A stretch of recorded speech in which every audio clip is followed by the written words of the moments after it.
జిట్టా బాలకృష్ణ రెడ్డి గారు, నారాయణ రెడ్డి గారు, ఇంకా చాలామంది పెద్దలందరికీ, షాద్నగర్ నియోజకవర్గ ముఖ్య నాయకులందరూ కూడా నమస్కారం తెలియజేస్తా ఉన్నాను. మరి ఎలక్షన్ల తర్వాత పార్లమెంటు నియోజకవర్గ వైజు కార్యకర్తల సమావేశాన్ని ఏర్పాటు చేసుకొని కూలశంకంగా తెలంగాణ భవన్లో మరి కేటీఆర్ గారు, హరీష్ రావు గారి ఆధ్వర్యంలో డీటెయిల్గా డిస్కస్ చేసుకోవడం జరిగింది, మాట్లాడుకోవడం జరిగింది. ఈ మన ఓటమికి కారణాలు ఏంటనేది అన్ని విషయాలు మాట్లాడడం జరిగింది.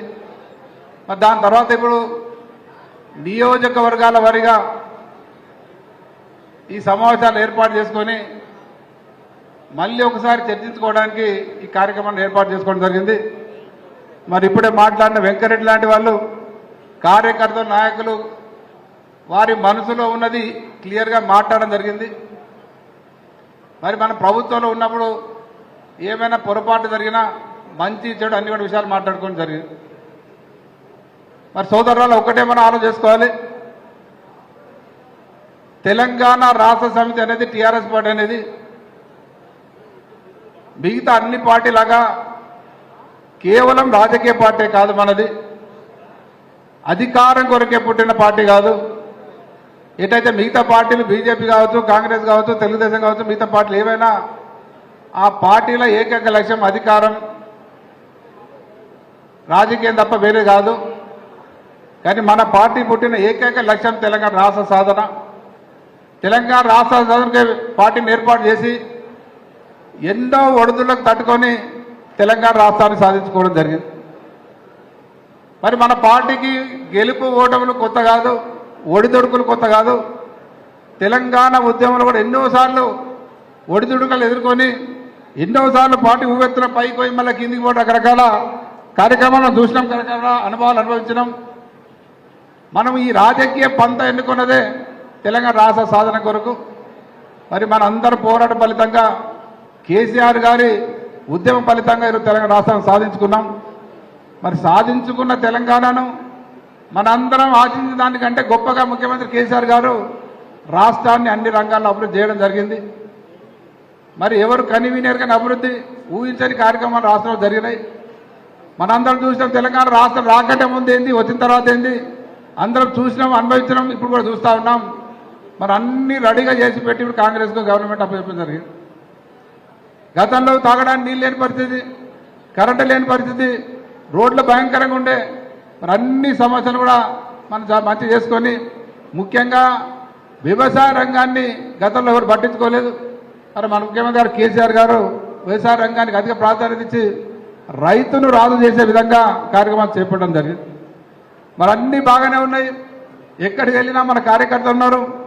ఏ గ్రామానికి వెళ్ళి వందలాది మంది కార్యకర్తలు, మొత్తం పార్టీ అన్ని పార్టీల నాయకులు మన దాంట్లోనే జాయిన్ అయ్యారు.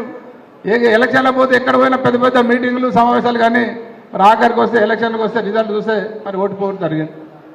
మరి ఓడిపోవడానికి కారణాలు ఏందనేది మరి అందరం మాట్లాడుకున్నాం. దీంట్లో 100 కారణాలు ఉన్నాయి. ఇక మీరు మేమని కాదు, కింద నుంచి కింద కార్యకర్త మొదలు పెడితే పై వరకు అందరి గొప్ప చిన్న చిన్న తప్పులు జరిగినాయి. అంటే ఇవన్నీ ఏ ప్రభుత్వం ఉన్నా, ఏ నాయకుడు ఉన్నా కొన్ని అన్ని చేయడం సాధ్యం కాదు, అందరిని గౌరవించడం సాధ్యం కాదు, అందరిని మంచి కలుపుకోవడం సాధ్యం కాదు. సరే, కారణం ఏదైనా మనం కొద్ది మార్జిన్తోనే ఓడిపోవడం జరిగింది. మరి ఇలా మళ్ళీ చూసి ఎక్కడికి వెళ్ళినా గొప్ప వద్ద మేమైతే ఓడిపోయిన ఫీల్కి ఎక్కడ లేదు మాకు. ఏ గ్రామానికి వెళ్ళినా పెద్ద ఎత్తున ఉత్సాహంగా కార్యకర్తలు పనిచేస్తూ ఉన్నారు. ఎక్కడ చూసినా అదే గౌరవం కనిపిస్తూ ఉంది. ఇంకా గతం కంటే కూడా ఎమ్మెల్యేలుగా ఉన్న కంటే మాజీ ఎమ్మెల్యే ఇంకా ఎక్కువ గౌరవం వస్తూ ఉన్నాం. మరి ఇవన్నీ కూడా ఒకటే మరి ఆలోచన చేసుకోవాలి. ముఖ్యంగా ఓటమి కారణం ఏంది, భవిష్యత్తులో ఏం చేయాలి, మరి మీ నాయకులు సూచించిన సూచనలు కూడా పెద్దలందరూ కూడా నోట్ చేసుకోవడం జరిగింది, అందరి దృష్టికి రావడం జరిగింది. ముఖ్యమంత్రి గారి దృష్టికి కూడా అన్ని విషయాలు తీసుకెళ్లడం జరిగింది, కేసీఆర్ గారి దృష్టికి. మరి ఆ విషయాలన్నీ కూడా భవిష్యత్తులో కార్యకర్తలకు ఇబ్బంది పెట్టి ఏ కార్యక్రమంలో జరగకూడదని మీ అందరికీ సభా వేదిక ద్వారా మీ అందరికీ కూడా హామీ ఇవ్వడం జరుగుతూ ఉంది. తప్పకుండా అన్ని విషయాలు అండగా ఉంటాం. భవిష్యత్తులో మళ్ళీ మన ప్రభుత్వం వస్తుంది, మనమే గెలుస్తాం. ప్రజలు ఆ రకంగా ఎదురు చూస్తూ ఉన్నారు.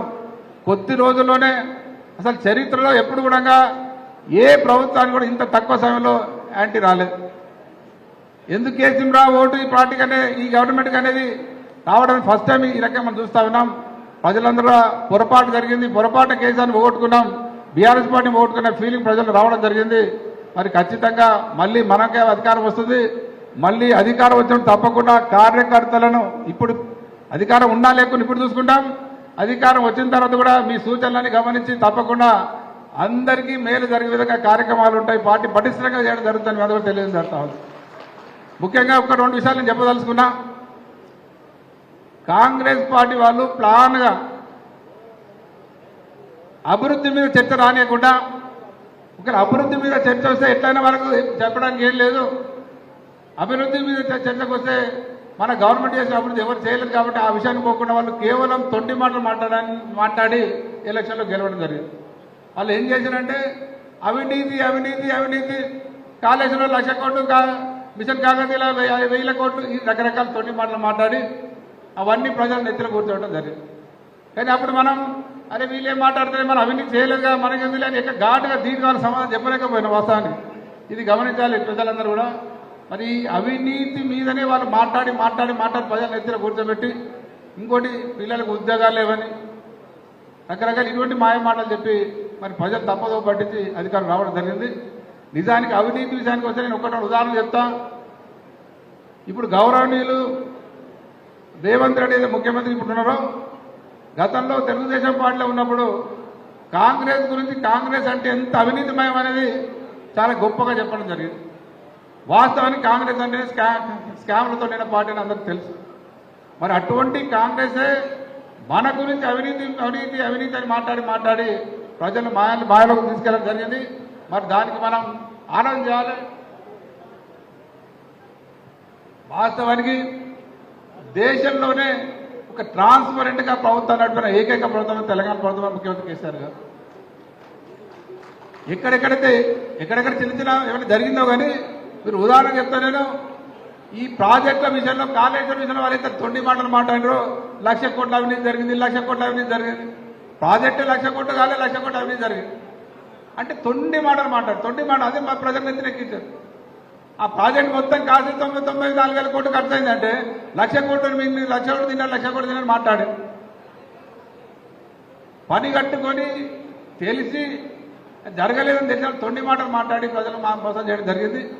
మరి వాస్తవానికి ఈ ప్రాజెక్టుల విషయానికి వస్తే గతంలో కాంగ్రెస్ పార్టీ ప్రభుత్వం ఉన్నప్పుడు రాజశేఖర రెడ్డి టైంలో ప్రాజెక్టులకు శాంక్షన్ చేసి టెండర్లు పిలిచి మొబిలైజేషన్ అడ్వాన్సెస్ అని ముందే 10% అడ్వాన్స్ ఇచ్చి మరి వాళ్ళు కాంట్రాక్టర్కి అప్పచెప్పడం జరిగింది. పనులు జరగలేదు. మరి మన ప్రభుత్వం వచ్చిన తర్వాత ట్రాన్స్పరెంట్గా టెండర్ కూడా జరిగింది, కాంట్రాక్ట్ అప్పచెప్పడం జరిగింది. దాంతోపాటు అయ్యా మీకు ఒకటి మనవి చేస్తా ఉన్నాను, పాలమూరు ఎత్తిపోతల పథకం అయితే టెండర్ జరిగినాయో దాంట్లో అయితే ప్రతిపాదించిన మోటార్లు అయితే ఉంటాయో అవి BHEL కంపెనీకి ఇవ్వడం జరిగింది. BHEL కంపెనీ అనేది ఇది జాతీయ సంస్థ, ఇది కేంద్ర ప్రభుత్వ సంస్థ, ఇది BHEL అనేది. మరి ముఖ్యమంత్రి నిజంగానే అవినీతి చేయాలనుకుంటే బయట కంపెనీలకు అప్పచెప్పి దాంట్లో కమిషన్ తీసుకునే అవకాశం ఉంటుండే. BHEL అనేది కేంద్ర ప్రభుత్వ సంస్థ కాబట్టి దాని నుంచి ఏ కమిషన్ రావు. అయినా సరే మన ముఖ్యమంత్రి కేసీఆర్ గారు అవినీతి జరగవద్దు, మంచి సంస్థ మన భారతదేశం సంబంధించిన BHELకి బలోపేతం చేయాలి, దాంట్లో పనిచేసే ఎంప్లాయీస్కి అండగా ఉండాలి విధంగా ముఖ్యమంత్రి గారు BHEL సంస్థకి మోటార్లు అప్పచెప్పడం జరిగింది. దాంతో ఒక చిన్న ఉదాహరణ చెప్పి నేను ముగిస్తాను. మిషన్ భగీరథ కార్యక్రమం మీద అడుగున మిషన్ భగీరథ మీద అన్యాయం జరిగింది, అవినీతి జరిగింది, మిషన్ భగీరథ అవినీతి జరిగింది మాట్లాడుతూ ఉన్నారు. మీరు అందరు తెలిసి ఉండాలి, మీ అందరూ గుర్తుండాలి. మనం మిషన్ భగీరథ కాకతీయ ఖర్చు పెట్టింది దాదాపు 40,000 కోట్ల రూపాయలు మాత్రమే. 40,000 కోట్ల రూపాయలు మన మిషన్ భగీరథ మొత్తానికి కలిపి 40,000 కోట్ల ఖర్చు అయింది. ఇదే టైం స్కీము చిత్తూరు జిల్లాలో, అంటే గతంలో కిరణ్ కుమార్ రెడ్డి గారు ముఖ్యమంత్రి ఉన్నప్పుడు కాంగ్రెస్ గవర్నమెంట్ లో ఇలాంటి స్కీమ్ ఒక పథకాన్ని రూపొందించడం జరిగింది చిత్తూరు జిల్లాకు. దానికి 8,000 కోట్ల రూపాయలు ఒక చిత్తూరు జిల్లాకు. అయ్యా మీరు చెప్పాలి, ఒక చిత్తూరు జిల్లాకు కిరణ్ కుమార్ 8 కోట్లతో ఇటువంటి స్కీమ్ ప్రతిపాదన చేసి టెండర్లు కూడా పిలవడం జరిగింది. పని తర్వాత అయిందో కాలేదు పెండింగ్ పడ్డది కానీ టెండర్ కూడా పిలవడం జరిగింది. మరి ఒక్క చిత్తూరు జిల్లాకే 8,000 కోట్లు అయితే పాత మనం 10 జిల్లాలకు ఎన్ని కోట్లు కావాలి? ఎన్ని కోట్లు కావాలి? 80,000 కోట్లు కావాలి. మనం ఎంతతో చేసినాం? 40,000 కోట్లతో కంప్లీట్ చేసినాం. అదే కాంగ్రెస్ ఉంటే ఏం చేస్తుంటే 80,000తో ఖర్చు పెడుతుండే, అంటే 40,000 కోట్లు వాళ్ళు ప్రజాధనాన్ని వృధా చేసేవాళ్ళు. మన ముఖ్యమంత్రి కేసీఆర్ గారు 40,000 కోట్లతోనే వాళ్ళైతే 80,000 కోట్లతో కంప్లీట్ చేసే కార్యక్రమాన్ని 40,000 కోట్లతో కంప్లీట్ చేసి దాదాపు 40,000 కోట్లు ప్రజాధనాన్ని మనం సేవ్ చేయడం జరిగింది. మరి ఇటువంటి స్కీమ్ పట్టుకొని అవినీతి జరిగింది మాట్లాడుతున్నారు. అంటే మనది మనం చెప్పుకోక, మనది మనం ఖండించక, మనం కౌంటర్ చేయక, వాళ్ళు మాట్లాడని మనం ఏ మాట్లాడుకోలే వాళ్ళని వదిలిపెట్టింది. కాబట్టి ఈరోజు ప్రజల్లో మైండ్లో తప్పులు కూర్చోబెట్టి మరి ప్రజలు కొంత తప్పుదో పడడం జరిగింది. ఏది ఏమన్నా ఏ తొండి మాటలు మాట్లాడి మాయ మాటలు మాట్లాడి ప్రజలకు సొంత వాగ్దానాలు ఇచ్చి గెలవడం జరిగింది. కానీ వాళ్ళు వాగ్దానాలు చేసిన ఏ ఒక్క వాగ్దానం వాళ్ళు పూర్తి చేయలేని పరిస్థితి ఉన్నది. అది ఇప్పటికే ప్రజలందరూ మరి వాళ్ళకు అగెనెస్ట్గా మాట్లాడడం జరుగుతూ ఉంది. మరి భవిష్యత్తులో ఎట్టి పరిస్థితుల్లో కాంగ్రెస్ పార్టీ వాళ్ళకి అండకుండే పరిస్థితులు లేవు. ఈ వచ్చే పార్లమెంట్ ఎలక్షన్లు మనందరం కష్టపడి మరి వాళ్ళకి బుద్ధి చెప్పాల్సిన అవసరం ఉంది. కాబట్టి ఆ దిశగా మనం పనిచేయాలో తెలియజేస్తూ మరి ఈ ముఖ్య కార్యకర్త సమావేశాన్ని ప్రతి ఒక్కరికి ధన్యవాదాలు తెలియజేస్తాను. జై తెలంగాణ. లక్ష్మారెడ్డి గారికి ధన్యవాదాలు. ఆయన షాద్నారే మరి ఆయనది నవాపేట దాకా మనకే ఉండే, రాజపూర్ షాద్నార్కే ఉండే, అన్ని మనకే ఉండే. అందుకొరకే మనకు సన్నిహితంగా ఉంటాడు మన శ్రేయభిలాషి మరి అన్ని విషయాలు వివరంగా చెప్పినందుకు వారికి ధన్యవాదాలు చెప్తూ ఇప్పుడు మన గౌరవ పార్లమెంట్ సభ్యులు మన్య శ్రీనివాసరెడ్డి గారిని ప్రసంగించాలని కోరుతున్నాను.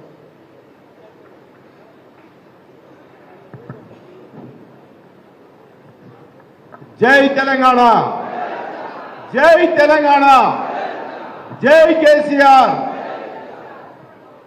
ఈరోజు షాద్నగర్ కాన్స్టిట్యున్సీలో పార్లమెంటరీ పార్టీ సమావేశానికి అధ్యక్షత వహించిన శాసనసభ్యులు అంజనా యాదవ్ గారు, అదేవిధంగా ముఖ్య అతిథులు మాజీ మంత్రులు తన్నీర్ హరీష్ రావు గారు, అదేవిధంగా మాజీ మంత్రులు డాక్టర్ వి శ్రీనివాస్ గౌడ్ గారు, అదేవిధంగా మాజీ మంత్రులు డాక్టర్ లక్ష్మారెడ్డి గారు, అదేవిధంగా శాసనసభ్యులు ఆల వెంకటేశ్వర రెడ్డి గారు, అదేవిధంగా మరి రానపేట శాసనసభ్యులు రాజేంద్ర రెడ్డి గారు, మరియు ఇబ్రాహిం గారు, మరియు మక్తల్ ఎమ్మెల్యే మాజీ ఎమ్మెల్యే రామ్మోహన్ రెడ్డి గారు, మరియు నారాయణ రెడ్డి గారు, అదేవిధంగా గాయకులు సాయిచంద్ మిసెస్ గారు, మరి అదేవిధంగా ఎమ్మెల్సీ అక్క వాణిదేవి గారు, అదేవిధంగా మున్సిపల్ చైర్మన్ గారు, మరియు జడ్పీ వైస్ చైర్మన్ గణేష్ గారు, వేదికను అలంకరించిన పెద్దలందరికీ, మరియు ఇక్కడ వచ్చేసిన కార్యకర్తలకు, మీడియా మిత్రులకు ప్రతి ఒక్కరికి పేరు పేరున ధన్యవాదాలు తెలుపుతూ మనము 2014 కంటే ముందు మన తెలంగాణ ప్రజలది, రైతులది కానీ, ఇండస్ట్రీస్ కానీ ప్రతి ఒక్కటి ఏ విధంగా పరిస్థితులు ఉన్నారో ఒకసారి మనం ఆలోచన చేసుకోవాలి. ఈరోజు అన్ని సక్రమంగా అయినాక రకరకాలుగా మాట్లాడుతున్నారు, మనం వింటూనే ఉన్నాం. ఎందుకొరకంటే ఈరోజు 2014 కంటే ముందు వ్యవసాయ పరిస్థితి ఏ విధంగా ఉండే, మన ఆర్థిక పరిస్థితులు ఏ విధంగా ఉంటుండే, అదేవిధంగా గ్రామాల యొక్క పరిస్థితులు, గ్రామాల యొక్క వాతావరణము ఏ విధంగా ఉంటుండే, నీళ్లు లేక ఎన్ని ఇబ్బందులు అవడము, కరెంటు లేక ఎన్ని ఇబ్బందులు అవడము, మరి ఏదైతే సమైక్య పాలనలో అటువంటి పరిస్థితులు అనుభవించిన పరిస్థితుల్లో కూడా మన మాజీ ముఖ్యమంత్రి గారు కేసీఆర్ గారు వీటన్నిటిని ఆలోచన చేసి ఒక విప్లవ నాయకునిగా అవతరించి ఒక విప్లవం తీసుకొచ్చి ఈరోజు మన రాష్ట్రానికి ఏ విధంగా చేసిందో మన అందరికీ కళ్ళమంగలు కనిపిస్తున్నాయి. ఈరోజు ప్రతి ఒక్కటి రోడ్లు కానీ, నీళ్లు కానీ, ఈరోజు ప్రాజెక్టులు కానీ అన్ని విధాలుగా ఈరోజు మనం ఆర్థికంగా బలపడ్డామా లేదా అని ఒక్కసారి మన గుండె మీద చేసుకొని చెప్పాలి. జరగవచ్చు, చిన్న చిన్న తప్పులు జరగవచ్చు, ప్రతి దగ్గర తప్పులు జరగని ప్లేస్ లేదు, తప్పులు జరగని దేశం లేదు. అటువంటి పరిస్థితుల్లో కూడా ఈరోజు మనము ఏ విధంగా మనం అభివృద్ధి చెందిన ఒక్కసారి ఆలోచన చేసుకోవాలి. అదేవిధంగా ఈరోజు ఇండస్ట్రీస్ లో ఉంటుండే మాకు ఏదైతే 2014 ముందు కరెంటు 4-5 గంటలు వస్తుండే కరెంటు, మాకు అదే మరి డీజిల్ తీసుకొచ్చి కంపెనీ నడిపించే పరిస్థితి. ఇక వ్యవసాయాల పరిస్థితి అయితే చెప్పే అవసరం లేదు, మీకు అందరికీ తెలిసిన విషయమే. పండిన పంటలు కొనే నాతులు లేకుంటుండే. ఈరోజు ప్రభుత్వం ఏమని మన అకౌంట్లలో పడుతున్నాయి. ఈ స్కీమ్ల గురించి మీకు చెప్పవలసిన కలిగించే ప్రయత్నం చేస్తున్నాం. ఈ విషయాలు ఇక ముందు కానీ మళ్ళీ పార్లమెంట్ ఎలక్షన్లో ఎవరు నిలవట మనమందరము కలిసికట్టుగా కృషి చేసి ఖచ్చితంగా పార్లమెంట్ ఎన్నికల్లో మనం ఘన విజయం సాధించాలని కోరుకుంటూ సెలవు తీసుకుంటున్నాం. మంత్రివర్యులు హరీష్ రావు గారికి, మరి మాజీ మంత్రివర్యులు శ్రీనివాస్ గౌడ్ గారికి, మాజీ మంత్రివర్యులు లక్ష్మారెడ్డి సార్ గారికి, మా ఎంపీ గారికి, ఇక్కడ వేదిక ఉన్న ఎమ్మెల్సీ గారికి, వేదిక మీద మాజీ ఎమ్మెల్యేలకు, సమావేశానికి ఈ సభ పెద్దలందరికీ, ఇక్కడికి వచ్చిన నాతోటి టీఆర్ఎస్ కార్యకర్తలందరికీ నా యొక్క హృదయపూర్వక నమస్కారాలు. ఇంతవరకు అందరూ చెప్పిండ్రు. నేను కూడా 2 నిమిషాలు మళ్ళీ అవకాశం రాదు. కొన్ని పార్లమెంటు ఎలక్షన్లో ముందుకెట్లా పోవాలి, గత అసెంబ్లీ ఎలక్షన్లో మన ఓటమి కారణాలు 2 విషయాల మీద ఇక్కడ మాట్లాడుకుంటున్నాము. నేను కూడా 2 విషయాలు చెప్పాలనుకుంటున్నా. మనం ఓడిపోవడానికి పెద్ద కారణాలు లేవు, చిన్న చిన్న కరెక్షన్సే అందరు చెప్పిండ్రు. అదే విషయం నేను చెప్తున్నా. ఒకటి, కడుపు నిండా అన్నం పెట్టకపోయినా కడుపు నిండా పలకరియాలని చెప్పని ఎవరైనా భావిస్తారు కార్యకర్తలు. ఇంకొక విషయం ఏంటంటే, ఏదో ఒక మెసేజ్ పెడితే ముందు అన్నలు కూడా చెప్పిండ్రు, ఏదో ఒక మెసేజ్ పడేస్తే అట్లా వచ్చేస్తారు ఏదో అని చెప్పని అనుకుంటే, ఇప్పుడు ప్రతి ఒక్కరు కూడా మెసేజ్ పెడితే వచ్చిన వాళ్ళే. అట్లా భావించకుండా కొంతవరకన్నా మాజీ ప్రజాప్రతినిధులు ఉన్నారు, కొంతమంది మండల స్థాయి జిల్లా స్థాయి వాళ్ళకన్నా మాజీ చైర్మన్ల కన్నా గౌరవంగా వాళ్ళకు ఒక ఫోన్ కానీ వాళ్ళకు పర్సనల్ మెసేజ్ కానీ పెడితే వాళ్ళు కూడా సంతోషిస్తారని చెప్పని నేను భావిస్తున్నా. పెద్ద కారణాలు ఏం లేవు, చిన్న చిన్న కారణాలే ఉన్నాయి. కాబట్టి ఇవి పెద్దగా కరెక్షన్ చేసుకోవడానికి మనకేమేం పెద్ద ఇబ్బంది ఏం లేదు. ఇవి కరెక్షన్ చేసుకుంటాము. మళ్ళీ మనం భారీ మెజారిటీతో కూడా భవిష్యత్తులో పార్లమెంట్లో గెలుస్తామని చెప్పని నేను భావిస్తున్నా. ఇంకా పార్లమెంటు ఎలక్షన్ల వరకు వస్తే నేను ఒక్కటే నిమిషం నేను అనుభవించిన చెప్తున్నా. నేను గతంలో ఉమ్మడి మామనార్ జిల్లాకు మహిళా అధ్యక్షురాలుగా పనిచేసిన కాబట్టి నా దగ్గరికి ఉమ్మడి జిల్లా నుంచి చాలా మంది ఏదైనా మంత్రులు ఉన్నారు, మనవులు కాబట్టి, మన పార్టీ వాళ్ళు కాబట్టి, మీరు ఓసారి మంత్రి దగ్గర తీసుకుపోండి, ఏమైనా పని ఉంటే చేపియండి అని చెప్పని అప్పుడప్పుడు వస్తుంటారు. నేను ఎవరి దగ్గరికి ఏ మంత్రి దగ్గరికి పోయినా కూడా నా నియోజకవర్గంలో తర్వాతనే మీకు అని మమ్మల్ని ఒక చాలా చిన్న చూపు చూసి ఏ నియోజకవర్గం నుంచి పోయినా కూడా ఏ మంత్రులు కూడా ఎక్కడ కూడా పనిచేయలేదు. ఇంకొకటి ఏంటంటే, నేను వాళ్ళని తీసుకొని పోతే ఏదో వాళ్ళ దగ్గర ఏదో బిజినెస్ డబ్బులు మాట్లాడుకొని వచ్చింది అన్నట్టుగా నన్ను చిన్న చూపు చూసిండ్రు. దానికి నాకు చాలా బాధ అయింది. ఇంకొక విషయం ఏంటంటే, ఇంకా మనం పార్లమెంట్ ఎలక్షన్లో ఇంకా చాలా విషయాలు ఉన్నాయి, కానీ ఇవి రేపు భవిష్యత్తులో మనం చేసుకోవాలంటే భవిష్యత్తులో కూడా మన ప్రభుత్వం ఖచ్చితంగా వస్తుంది, మన మంత్రులు ఖచ్చితంగా మళ్ళీ వస్తారు. కానీ అలాంటిది మళ్ళీ ఇప్పుడు ఎలక్షన్లో పనిచేయాలంటే కూడా కొంతమంది బాధపడుతుంటారు. మేము పోతే అప్పుడు పనులు చేసినా మేము ఎందుకు చేయాలన్న భావన కూడా ఉండొచ్చు. అలాంటి భావన రాకుండా చూడాలని చెప్పని నేను విజ్ఞప్తి చేస్తున్నా. ఈరోజు కార్యకర్తల సమావేశము పబ్లిక్ సమావేశం కాదు కాబట్టి కార్యకర్తలకు మీరేం చెప్తారో అని పెద్దలను చెప్పాలని చెప్పని నేను విజ్ఞప్తి చేస్తున్నా. ఇంకొకటి, మన ప్రభుత్వం 10 సంవత్సరాల ప్రభుత్వం ఉన్నా కూడా ఏ కార్యకర్తకు కూడా ఎక్కడ కూడా నిరాశనే మిగిలింది. ఏదో ఒక చిన్న పని కూడా ఎవ్వరికి కాలేదు, ఎక్కడికి పోయినా ఎవరు చేయలేదు. మన ప్రభుత్వం ఉన్నా కూడా ఎక్కడ పని కాలేదన్న భావము ప్రతి కార్యకర్తను వేధిస్తున్నది. అదే బాధలో ఉండే మొన్న ఎలక్షన్లప్పుడు కూడా ప్రతి ఒక్కరు అదే బాధపడ్డారు. ఉదాహరణకు మన షాద్నగర్లో ఇప్పుడు కాంగ్రెస్ ప్రభుత్వం వచ్చి 2 నెలలు అయిపోయింది అంతే. ఒక నెలకే ఇక్కడ ఒక 22 మంది టీచర్లు ఒకటే నెలలో ట్రాన్స్ఫర్ అయిపోయారు. ట్రాన్స్ఫర్ చేసిండ్రు నాయకులు, ఆ పార్టీ కానీ నాయకులు కానీ కార్యకర్తలు కానీ చేయించుకోగలిగిండ్రు. అది మేము ఒక కార్యకర్త, ఒక టీచర్ కాదు, ఒక అంగన్వాడీ ఆయన కానీ, ఒక అంగన్వాడీ టీచర్ కానీ ఎవరిని కూడా మేము రికమెండ్ చేయలేకపోయినాము. అది మా బాధ. మేమైనా పని చేస్తే మేము ఇప్పుడు ఊర్లలో పోయి మేము ఓట్లు అడిగే వాళ్ళము. ఇప్పుడు ఏ పని చేయలేదు కాబట్టి మీరేం పని చేసిరని ఓట్లు అడతారని అనే అభిప్రాయం కూడా వస్తుంది. కానీ మన పార్టీ పరిస్థితి అయితే అట్లా లేదు. మన కార్యకర్తలలో బాధ ఉంది, కానీ పబ్లిక్ లో మాత్రం ఎక్కడ లేదు. ప్రతి ప్రజల లోపల గులాబీ జెండా ప్రతి గుండెలలో ఉన్నది, ప్రతి ఒక్కరి ప్రజలలో ఉన్నది. మనది ఇది ఓటమి కాదు. నేనైతే రైతుకి నిజంగానే బాధిస్తున్నా. మొన్న ఎలక్షన్ ఎందుకంటే 70,000 ఓట్లు మామూలు ఓట్లు కాదు, ఇది విజయమే. భవిష్యత్తులో కూడా ఇంతకంటే మనము ఎక్కువ మెజార్టీ వస్తుందని చెప్పని నేను భావిస్తున్నా. ఇంతకంటే ఎక్కువ రెట్టింపులో పనిచేయాలని చెప్పని నేను కోరుకుంటూ కార్యకర్తలను కూడా పెద్దలు కూడా అదే విధంగా చేయాలని విజ్ఞప్తి చేస్తూ ముగిస్తున్నా. జై తెలంగాణ.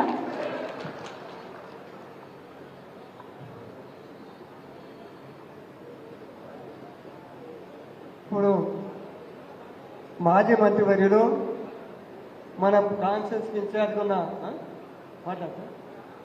మా కాన్స్టిట్యూన్సీ ఇన్ఛార్జి మనకు సేవలు అందించిన గౌరవనీయులు శ్రీనివాస్ గౌడ్ గారిని ప్రసంగించాలని కోరుతున్నాను.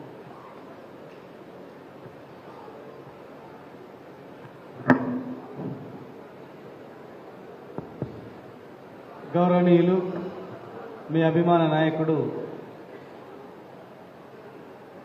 పెద్దలు మాజీ శాసనసభ్యులు అంజయ్ యాదవ్ గారు,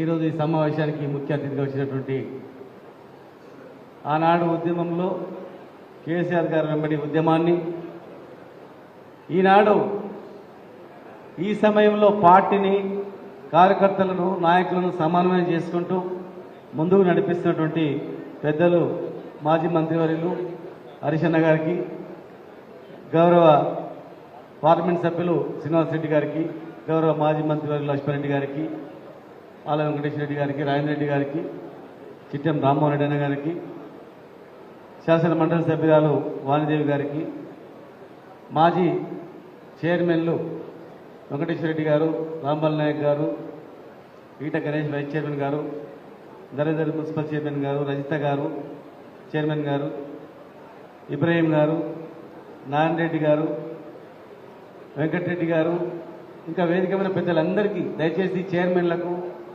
కౌన్సిలర్స్కు, ఎంపీటీసీలు, సర్పంచులు, జెడ్పీటీసీలు, ఎంపీపీలు, ముఖ్య కార్యకర్తలకు, పాత్రికేయ సోదరులకు అందరికీ కూడా పేరు పేరు నమస్కారం. పెద్దలందరూ చాలా విషయాలు, అన్ని విషయాలు మాట్లాడారు. కానీ ఒక్కటి మాత్రం, ఓడిపోతే ఈ పరిస్థితి ఉంటుంది అని తెలిస్తే మాత్రం కడప కడప మొక్కారైనా సరే గెలిపించుకుంటారు. ఓడిపోయిన తర్వాత ఒక్కొక్కరు ఇంట్ల ముందర వచ్చి డ్యాన్సులు చేస్తుంటే, పటాకులు కాదు ఇంట్ల మీద వేస్తుంటే, చిన్న టెలిఫోన్ మెసేజ్ చేస్తే కేసులు వేస్తుంటే, ఒక్కొక్కరిని చూసి ఇన్సల్ట్ చేస్తుంటే, అయ్యా ఎంత పని చేసినాం రా దేవుడా, ఏదో అంజనలో, శ్రీరన్నలో, లక్ష్మణ మీద కోపం మీద ఇంత మెజార్టీ తగ్గియాలి, వీళ్ళు మెజార్టీ వస్తే మమ్మల్ని వల్కరియారు, తగ్గియాలనుకున్నాం, కానీ ఈ పని అయితే మాత్రం అనుకోలేదురా అని చెప్పి గుండెలు బాదుకున్న కార్యకర్తలు మా ఇక్కడ ఉన్నటువంటి, మా ఇంతకుముందు మాట్లాడినటువంటి మా రెడ్డి ప్రసాద్ గారి నుంచి మొదలుకుంటే ఎంతోమంది, మా చెల్లెలు ఇంతకుముందు మాట్లాడేటువంటి ఆమె అందరికి కూడా తెలుసు ఈ పరిస్థితి ఎట్లొచ్చిందిరా అని. ఒక్కొక్కరు నిద్రలు పోవట్లేదు కార్యకర్తలు. పని అయినా కాకపోయినా నా పార్టీ ఉంటే చాలు, ఈ గులాబీ జెండా ఉంటే చాలు, కేసీఆర్ గారు ఉంటే చాలు రా బాబు, మనం బతుకుంటాం కదా, ఎంత పని అయిపోయిందిరా అని చెప్పి నిద్రలు పోకుండా ఏడిచిన వాళ్ళు ఉన్నారు, తినకుండా ఉపాసం ఉన్న వాళ్ళు ఉన్నారు.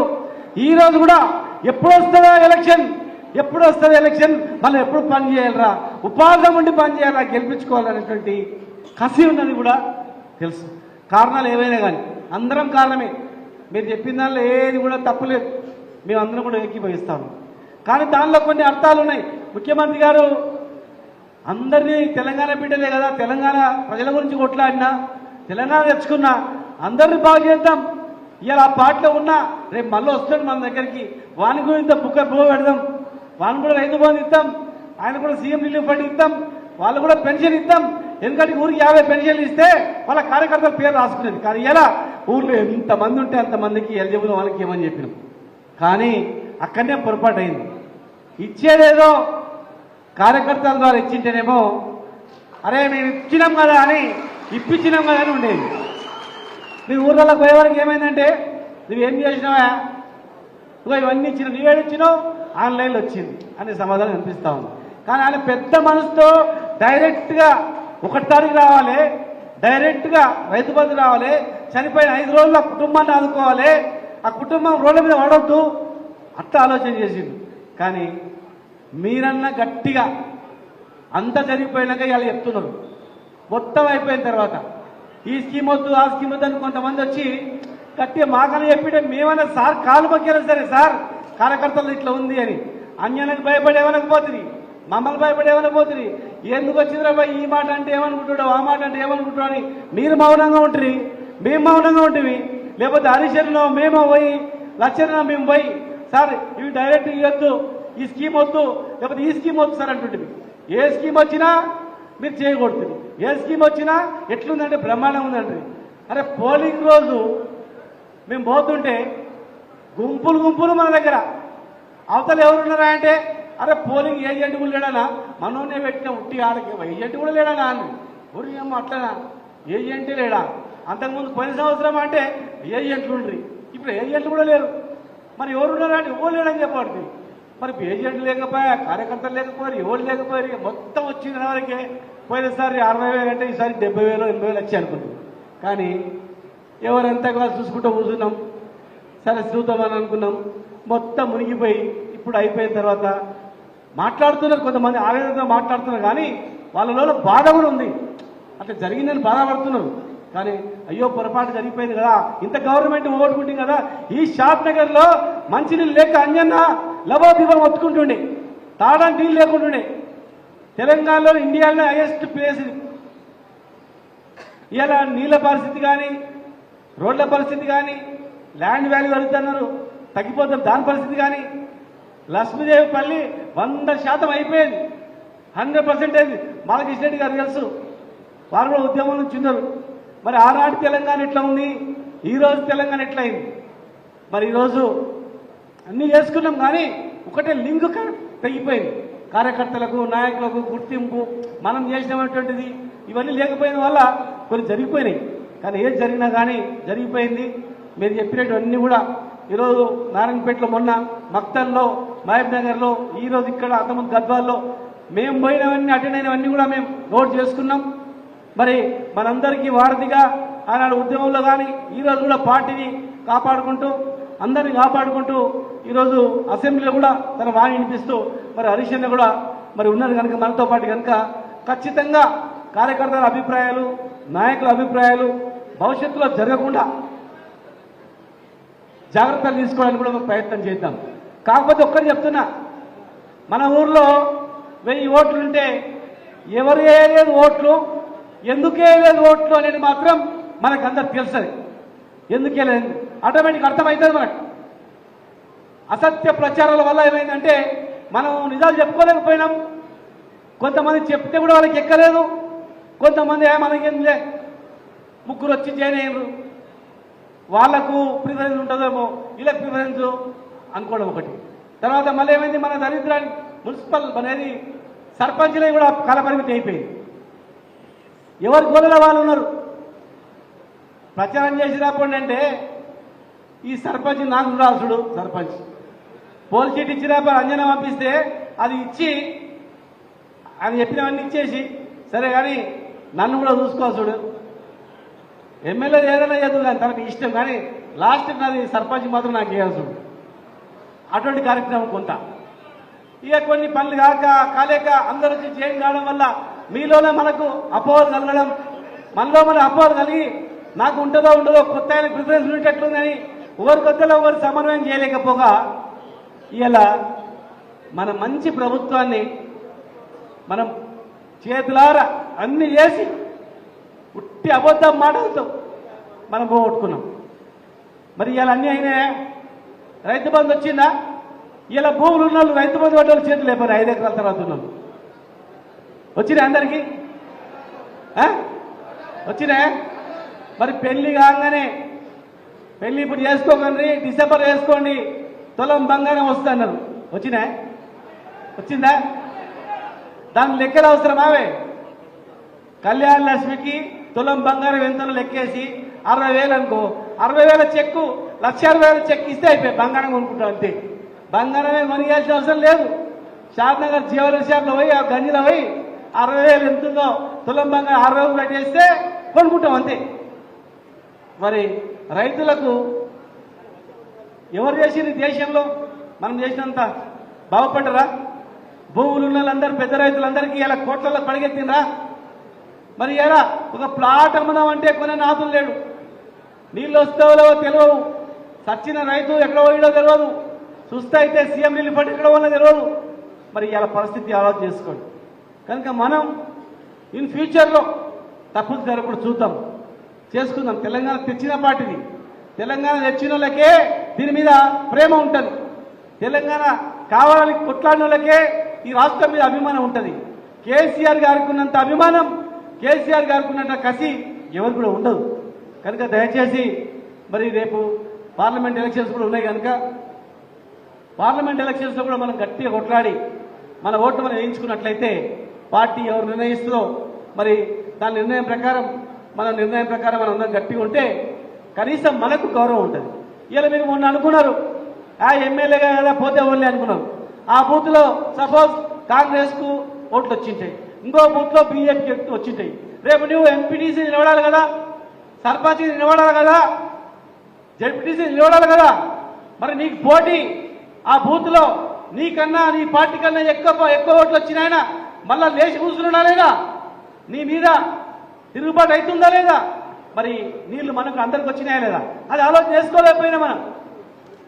గవర్నమెంట్ పోతే అనుకోలే, ఈ పరిస్థితి అనుకోకుండా ఎవరెంత కాలం నిర్లక్ష్యం వల్ల జరిగిపోయి మన పార్టీ ఉద్యమ పార్టీ కనుక కేసీఆర్ గారు నాయకత్వంలో హరీష్ అన్న, మేము లక్ష్మీరెడ్డి గారి వేదికలో చాలా మంది అందరం కూడా కమిట్మెంట్తో ఉంటాం. మీ కష్టాలలో ఫ్యూచర్లో అవన్నీ కష్టాలు రాకుండా తప్పులు సరిదిద్దుకుంటూ పార్టీని ముందు నడపడానికి మన పార్టీ ప్రజల పార్టీ అధిష్టానం. సార్ ఎప్పుడు చెప్తారు ప్రజల అధిష్టానం అని. మీ అనుగుణంగానే పొరపాటు జరిగినాయి, వాస్తవమే 100% జరిగినాయి. అలాంటి పొరపాటు జరగకుండా ఫ్యూచర్లో మంచి చేసుకుందాం. మీ అభిప్రాయాలన్నీ కూడా మన జిల్లా ఈ పార్లమెంట్ స్థాయి ఉన్నటువంటి అభిప్రాయాలన్నీ కూడా మీరు నోట్ చేసుకొని అవన్నీ ముఖ్యమంత్రి గారి దృష్టికి తీసుకెళ్తాం. మరి త్వరలోనే హరీష్ అన్న మేమందరం కూడా కలిసి మన అభిప్రాయాలన్నీ కూడా తెలుస్తామని చెప్పని మరి చిన్న భేదాభిప్రాయాలు ఉన్నవన్నీ పక్కకు పెట్టి ఈ సమయంలో యూనిటీగా ఉండాలి. ఏ గ్రామంలో చిన్న సంఘటన జరిగితే అందరూ కలిసి ఒక ఏకదాటిపై ఉన్నారనేటువంటి భావన కలిగించాల్సిన అవసరం ఉంది. అందుకే మేమందరం కూడా ఈ పార్లమెంట్లో ఎక్కడ మీటింగ్ అయినా అందరం కూడా అటెండ్ అవుతా ఉన్నాం. వాళ్ళ కష్టాల్లో బాధల్లో సరే అప్పుడు చేయలేకపోయినా ఇప్పుడు మనం వాళ్ళకి ధైర్యాన్ని ఇద్దామని చెప్పి ముందుకు వెళ్తా ఉన్నాం. కనుక దయచేసి పార్లమెంట్ ఎలక్షన్లో కనీసం మనం ఇప్పటికన్నా కొంత మెజార్టీ మనం తెచ్చుకున్నట్లయితే ఈ ట్రయాంగిల్ పోటీలో మనం ఎంపీగా గెలవడానికి అవకాశం ఉంటుంది. కనుక మరి మళ్ళొకసారి మీరందరూ అదే స్ఫూర్తితో ముందుకు నడవాలని చెప్పని ఇక ఒకరి మీద ఒకరు విమర్శలు అనేది బంద్ చేసుకోవాలి. మనం ఇది పార్లమెంట్ నియోజకవర్గ స్థాయి అయిపోయింది. రేపు మండల స్థాయిలో అన్యాయం పెట్టినా, గ్రామ స్థాయిలో పెట్టినా మళ్ళీ ఇట్లా చేస్తున్నామనా అట్లా చేసినామనా అని మాట్లాడుకుంటే మనది మనమే పల్స్ అయిపోతాం. అందరికీ అర్థమైపోయింది. కార్యకర్త తప్పేందో, నాయకులు తప్పేందో, ప్రజాప్రతినిధులు ఏందో అందరి ఉన్నాయి దానిలో. అవన్నీ సరిదిద్దుకొని మనం ముందుకు పోదాం. దయచేసి ఇదే ఇక మన తప్పులది నీది నాది అని విమర్శలు అనేది ఈ వేదికని లాస్ట్ చేసుకొని నెక్స్ట్ వేదిక ద్వారా అందరు సమన్వయంతో ఒక యూనిట్గా ఉండాలంటే ఏం చేద్దాం, కలిసిమెలిసి యూనిట్ ఉండాలంటే ఏం చేద్దామని దాని మీద పార్టీ పటిష్టంగా ఉండాలంటే ఏం చేస్తే పార్టీ పటిష్టంగా ఉంటుంది అని ఆలోచన చేయాలి. ఆలోచన చేస్తే పార్టీ గెలిస్తే అధికారంలో ఉంటే నువ్వు ఆ రోజు నిన్ను మొన్నటి వరకు పని కాకపోయినా నువ్వు ఎంత మోదేవారు ఉంటివి, ఎంత ధైర్యంగా ఉండే. చిన్న యాక్సిడెంట్ అయినా, కడుపు నొప్పి వచ్చినా, మీ అక్కకు చూస్తైనా, మీ నాన్నకేమనైనా 10 లక్షలు కావాలన్నా అంజన్నా అని చెప్పి తలుపు కొడితే అర్ధరాత్రి తీసుకుపోయి సీఎం దగ్గర తీసుకుపోయి బతికించే పరిస్థితి ఉండే. ఇలా చిన్న కేసు ఏది వాట్సాప్లో ఏదైనా మెసేజ్ పెడితే కూడా పెట్టాలన్నా వద్దారా ఏమైతున్నటువంటి పరిస్థితి. ఆనాడు ఎంత ధైర్యంగా ఉంటుంది గవర్నమెంట్లో ఉన్నందుకు, ఎంత రుబాబులో ఉంటుంది గవర్నమెంట్ ఉన్నందుకు. ఇవాళ మన పరిస్థితి ఎట్లా ఉంది ఆలోచన చేసుకోవాల్సిన అవసరం ఉంది. కనుక దయచేసి ఇక మనం అవి ఇవి అనుకోకుండా యూనిటీగా ఉండడానికి ఏం చేద్దామే దాని మీద గ్రామ స్థాయిగా, మండల స్థాయిగా ఆలోచన చేసుకొని ఖచ్చితంగా భవిష్యత్తులో కేసీఆర్ గారు లాంటి టీఆర్ఎస్ లాంటి ప్రభుత్వం భవిష్యత్తులో ఎక్కడ ఉండదు. ఇలాంటి గవర్నమెంట్ ఇలాంటి ప్రజల సంక్షేమం చేసేటువంటి పథకాలు ఎక్కడ కూడా ఉండవు. మీకే మునుముందు అర్థమవుతుంది. అప్పటి తెలంగాణ ఇప్పటి తెలంగాణ ప్రభుత్వం తెలంగాణ రాకముందు ఎట్లా ఉండి అనేటివి 3 భాగాలుగా విభజించుకొని చూసుకునే పరిస్థితి కూడా వస్తుంది. కనుక దయచేసి మీరందరూ ఒకరికొరు సమన్వయంతో ముందుకు నడవాలని చెప్పని మీ అందరు కూడా రిక్వెస్ట్ చేస్తూ జై తెలంగాణ, జై తెలంగాణ.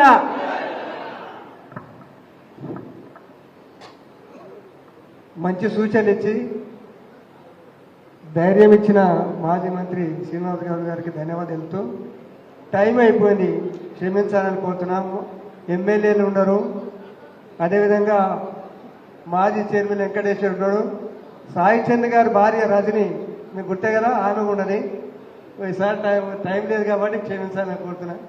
ఇప్పుడు రండి అందరు, సార్ మాట్లాడతారు, రండి అందరు రండి. అదేవిధంగా గౌరవనీయులు మాజీ మంత్రివర్యులు హరీష్ రావు గారు మాట్లాడారు.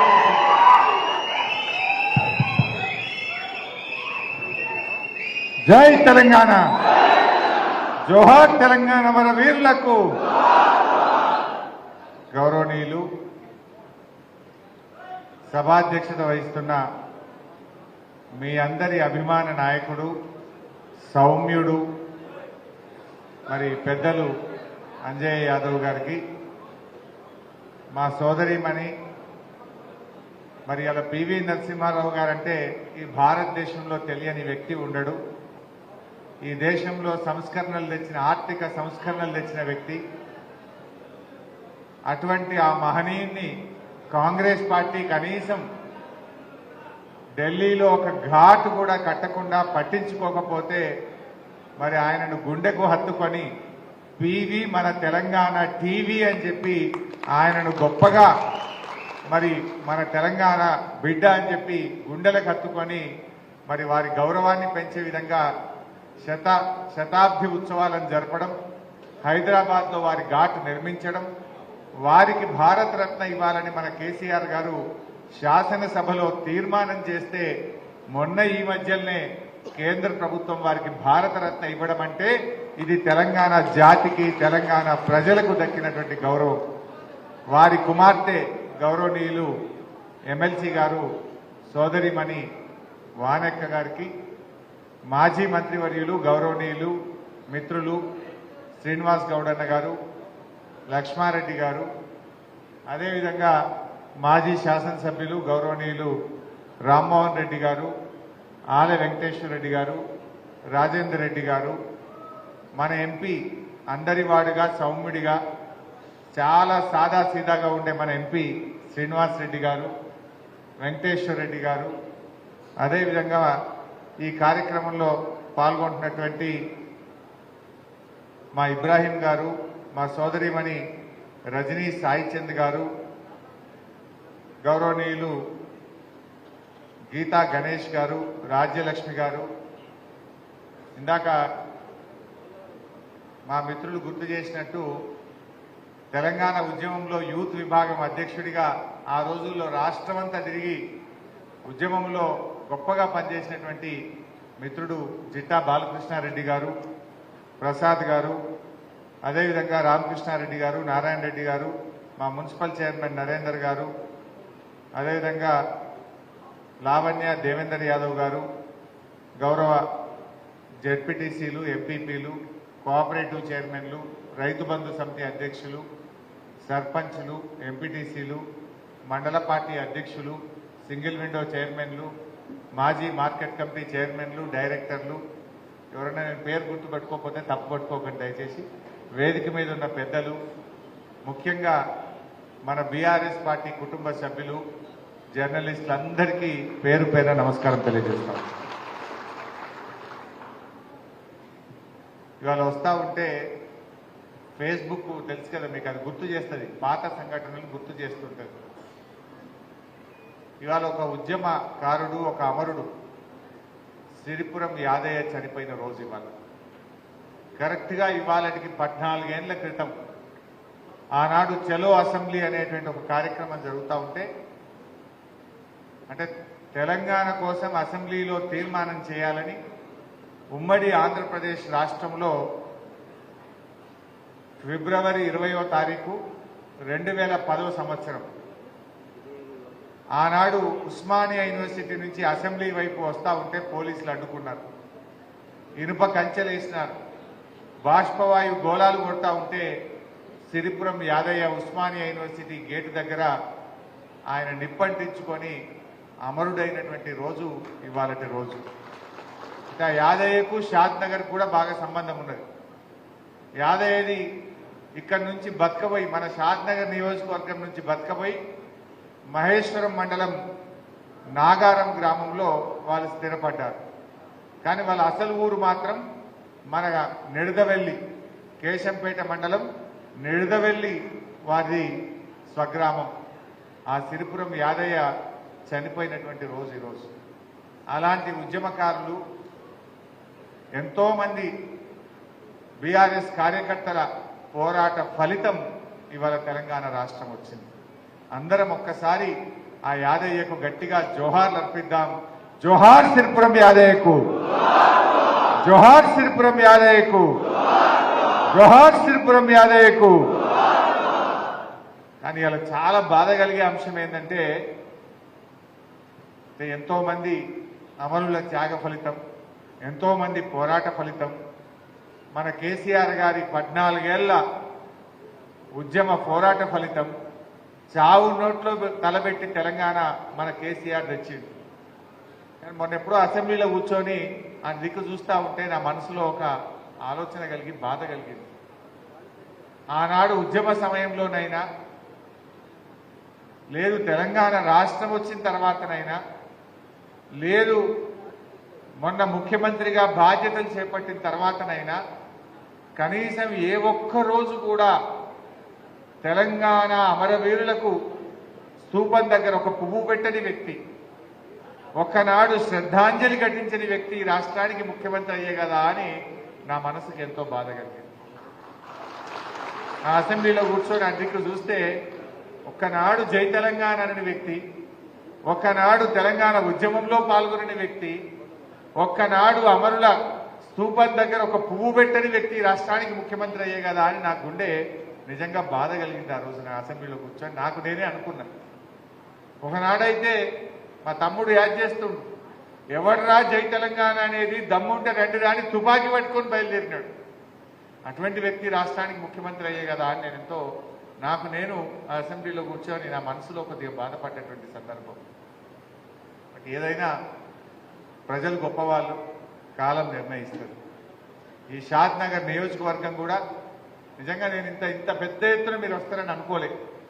మా అంజన్న నువ్వు వస్తేనే మీటింగ్ పెడతా అన్నాడు, నువ్వు వస్తావా రావా అన్నాడు. ఇక మా పటేల్ చెప్పినాక రానా, తప్పకుండా వస్తా అని చెప్పిన. సో ఇంత పెద్ద ఎత్తున దాదాపు 2 అవుతున్నా ఒక్క కార్యకర్త కూడా కదలకుండా ఇంత పెద్ద ఎత్తున వచ్చినటువంటి మా షాద్నగర్ ఉద్యమకారులకు, కార్యకర్తలకు మరొక్కసారి శిరస్సు వచ్చి నమస్కారం తెలియజేస్తా ఉన్నాను. నిజంగా షాద్నగర్ నాకు బాగా సంబంధం. ఆనాడు ఉద్యమంలో చూసేవాడిని. తెలంగాణ ఉద్యమానికి శక్తినిచ్చిన నియోజకవర్గం, పోరాట స్ఫూర్తిని చూపిన నియోజకవర్గం ఈ షాద్నగర్ నియోజకవర్గం. ఆ రోజుల్లో ఎప్పుడు హైదరాబాద్లో కార్యక్రమాలున్నా ఇక్కడ నుంచి ఎంతో మంది మరి అక్కడికి వచ్చి తెలంగాణ భవన్లో కానీ, జలదృశ్యంలో కానీ, ధర్నాలలో కానీ, పోరాటాల్లో కూడా గొప్ప స్ఫూర్తిని చూపినటువంటి కార్యకర్తలు ఈ షాద్నగర్ నియోజకవర్గంలో ఉన్నారు. మరి మీరు వరుసగా 2 సార్లు మన అంజయ్య యాదవ్ గారిని అద్భుతంగా గెలిపించినటువంటి కార్యకర్తలు మా షాద్నగర్ నియోజకవర్గంలో ఉన్నారు. సరే మొన్న కూడా దగ్గరికి వచ్చిపోయినాం కదా, అంతా కొడితే 7,000. చాలా కష్టపడ్డారు మీరు అందరూ. ఆ కాంగ్రెస్ పార్టీ చేసిన మోసపూరిత వాగ్దానాలు అయ్యో అరచేతుల వైకుంఠం చూపించిందిగా. ఇక రాంగన 2 లక్షల రుణమాఫీ, రాంగన 4,000 పింఛన్, రాంగన 2,500 రూపాయలు, వడ్ల అమ్ముకోకుని బోనస్ అని ఇట్లా ఎన్నో మోసపూరిత వాగ్దానాలు చెప్పినటువంటి కాంగ్రెస్ మాటలు నమ్మి కొద్దిమంది ఓట్లేసినారు, ప్రజలు ఓట్లేసినారు. కానీ మొన్న కూడా చాలా బాగా కష్టపడి మీరందరూ కూడా పనిచేసినారు. స్వల్ప మెజార్టీ, దాదాపు 7,000 మెజార్టీతో మనం ఈ సీట్ కోల్పోయినాం. సరే గెలుపు ఓటములు ఉంటాయి. మనం అధికారంలో ఉన్నా, ప్రతిపక్షంలో ఉన్నా మనం ప్రజల పక్షాన ఉందాం, ప్రజల కోసం పనిచేద్దాం. సరే ఇలా మనకేం బాధ్యత ఇచ్చిన ప్రజలు, ప్రతిపక్షంలో ఉండేటువంటి బాధ్యత మనకు ఇచ్చారు. డెఫినెట్గా ఈ ప్రభుత్వం ప్రజలకు ఇచ్చిన హామీలు అమలు చేసేదాకా కూడా వాళ్ళ వెంటబడుడే, ప్రజలకు ఇచ్చిన హామీలు అమలు చేసేదాకా నిలదీసుడే. ఎక్కడ వదిలేదు లేదు, అసెంబ్లీలో వదిలేదు లేదు, కింద గ్రౌండ్లో కూడా వదిలేదు లేదు. ఎంబడి వరుడే పడుడు. మీరు కూడా కార్యకర్తలు ఎవరు అధైర్యపడకూడదు. జర నా ఇల్లు ఇదికే ఉంటుంది. మీరు ఏదైనా నిజంగా ఇబ్బంది వస్తే ఒక్క ఫోన్ కొట్టుండి గంట సేపట్లో షాద్నగర్లో ఉంటా. ఎవడన్నా మీ తెరువు వచ్చినా, మిమ్మల్ని ఎవడన్నా ఇబ్బంది పెట్టినా సీనన్న, నేను, లచ్చన్న అందరం కలిసి గంట సేపట్లో మీ దగ్గర ఉంటాం. కంటికి రెప్పలాగా కాపాడుకుంటాం. ధైర్యంగా ఉండండి. ఎవ్వరు కూడా అధైర్యపడాల్సిన అవసరం లేదు. మీ మీద అక్రమ కేసులు పెట్టినా, దాడులు చేసినా, మిమ్మల్ని ఇబ్బంది పెట్టినా మేమున్నాం. మీరెవ్వరు కూడా అధైర్యపడాల్సినటువంటి అవసరం లేదు. తక్కువ మా 39 మంది ఎమ్మెల్యేలు ఉన్నాం. అవసరమైతే బస్ చేసుకొని వస్తాం అందరం కలిసి. ఎక్కడ కూడా మీరు వెనకడుగు వేసేదే లేదు. ముందుకు పోదాం మనం.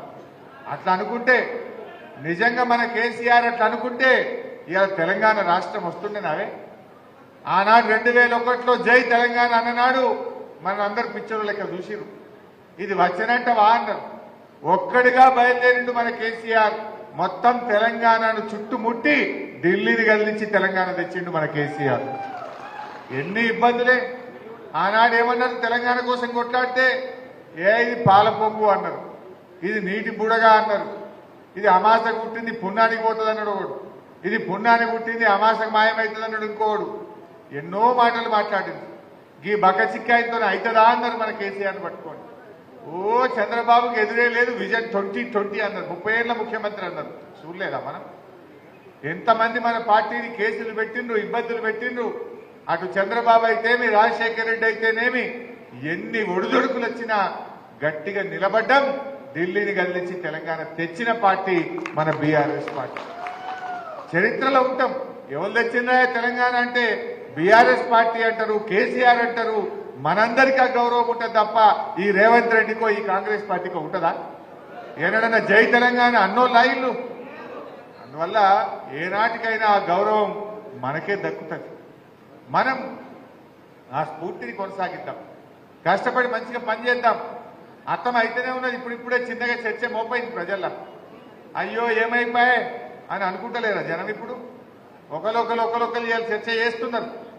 ముఖ్యంగా ఎన్ని మాటలు చెప్పిందే వాళ్ళు. ఈరోజు నా దృష్టిలో అయితే మనకు చిన్న స్పీడ్ బ్రేకర్ లాంటిది.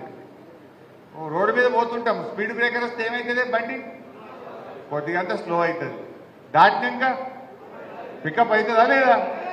మనం కూడా గ్యారంటీగా పికప్ అయ్యేది మనమే. మళ్ళీ రాష్ట్రంలో ప్రభుత్వంలోకి వచ్చేది కూడా మనమే. వాళ్ళ పరిస్థితి ఏందో మనం చూస్తారేమో. మొన్న అసెంబ్లీలో ఆగమాగం ఒక విషయం మీద ఒక ఐడియా లేదు. పోయిండ్రు ఢిల్లీలో. ఆయనతో మన ప్రాజెక్టులన్నీ కృష్ణా రివర్ మేనేజ్మెంట్ బోర్డు అంటే ఢిల్లీకి అప్పచెప్తామని సంతకాలు పెట్టొచ్చింది. ఎవరైనా పెడతారే? 10 ఏళ్లు మన బీఆర్ఎస్ గవర్నమెంట్ ఉంటే మనం ప్రాజెక్టులు ఢిల్లీకి అప్పచెప్పలేదు. కానీ వీళ్ళు 2 నెలలు కాలే ఆయనతో పోయిండ్రు, సంతకాలు పెట్టిండ్రు, ఢిల్లీకి అప్పచెప్పొచ్చిండ్రు. అంటే మనం అడక తినే పరిస్థితి తెచ్చింది. ఇలా మళ్ళా బీఆర్ఎస్ పార్టీ ఉద్యమ పార్టీ లేచి నువ్వు గట్టెట్లు అప్పచెప్తావు, నీ సంగతి ఏందని గల్లా పట్టుకొని గట్టిగా అడిగితే అబ్బా మేమే బబ్బెబ్బే అన్నారు. మళ్ళీ ఏం చేసిర్రు? ఇక మేము ఇయ్యమని అసెంబ్లీలో తీర్మానం పెట్టింది. ఎందుకు పెట్టింది తీర్మానం? ఈ గులాబీ జెండా ఉన్నది కనుకనే ప్రాజెక్టులు ఇయ్యము అని అసెంబ్లీలో తీర్మానం పెట్టిండ్రు. ఎందుకడుగు పట్టిండ్రు. నిజంగా మనం లేకపోతే ఉండునా? ఆయనతో ఢిల్లీకి అప్పచెప్పుతున్నారు. తెలంగాణ నోట్లో మట్టి పట్టుండే. నీళ్లు దొరకపోవు, కరెంటు దొరకపోవు, మంచి నీళ్లు ఉండకపోవు, కాలువ నీళ్లు ఉండకపోవు. కానీ ఇలా తెలంగాణ కోసం పుట్టిన పార్టీ బీఆర్ఎస్ ఉంది కనుకనే ఏం సంగతి బిడ్డ అని కేసీఆర్ నల్లగొండల గర్జించిండు. మనం అసెంబ్లీలో గట్టికి కొట్టాలంటే దెబ్బకు మనం తోక ముడిచింది. ఇది ఇందుకోసం మన కేసీఆర్ ఉండాలి, ఇందుకోసం మన గులాబీ జెండా ఉండాలి.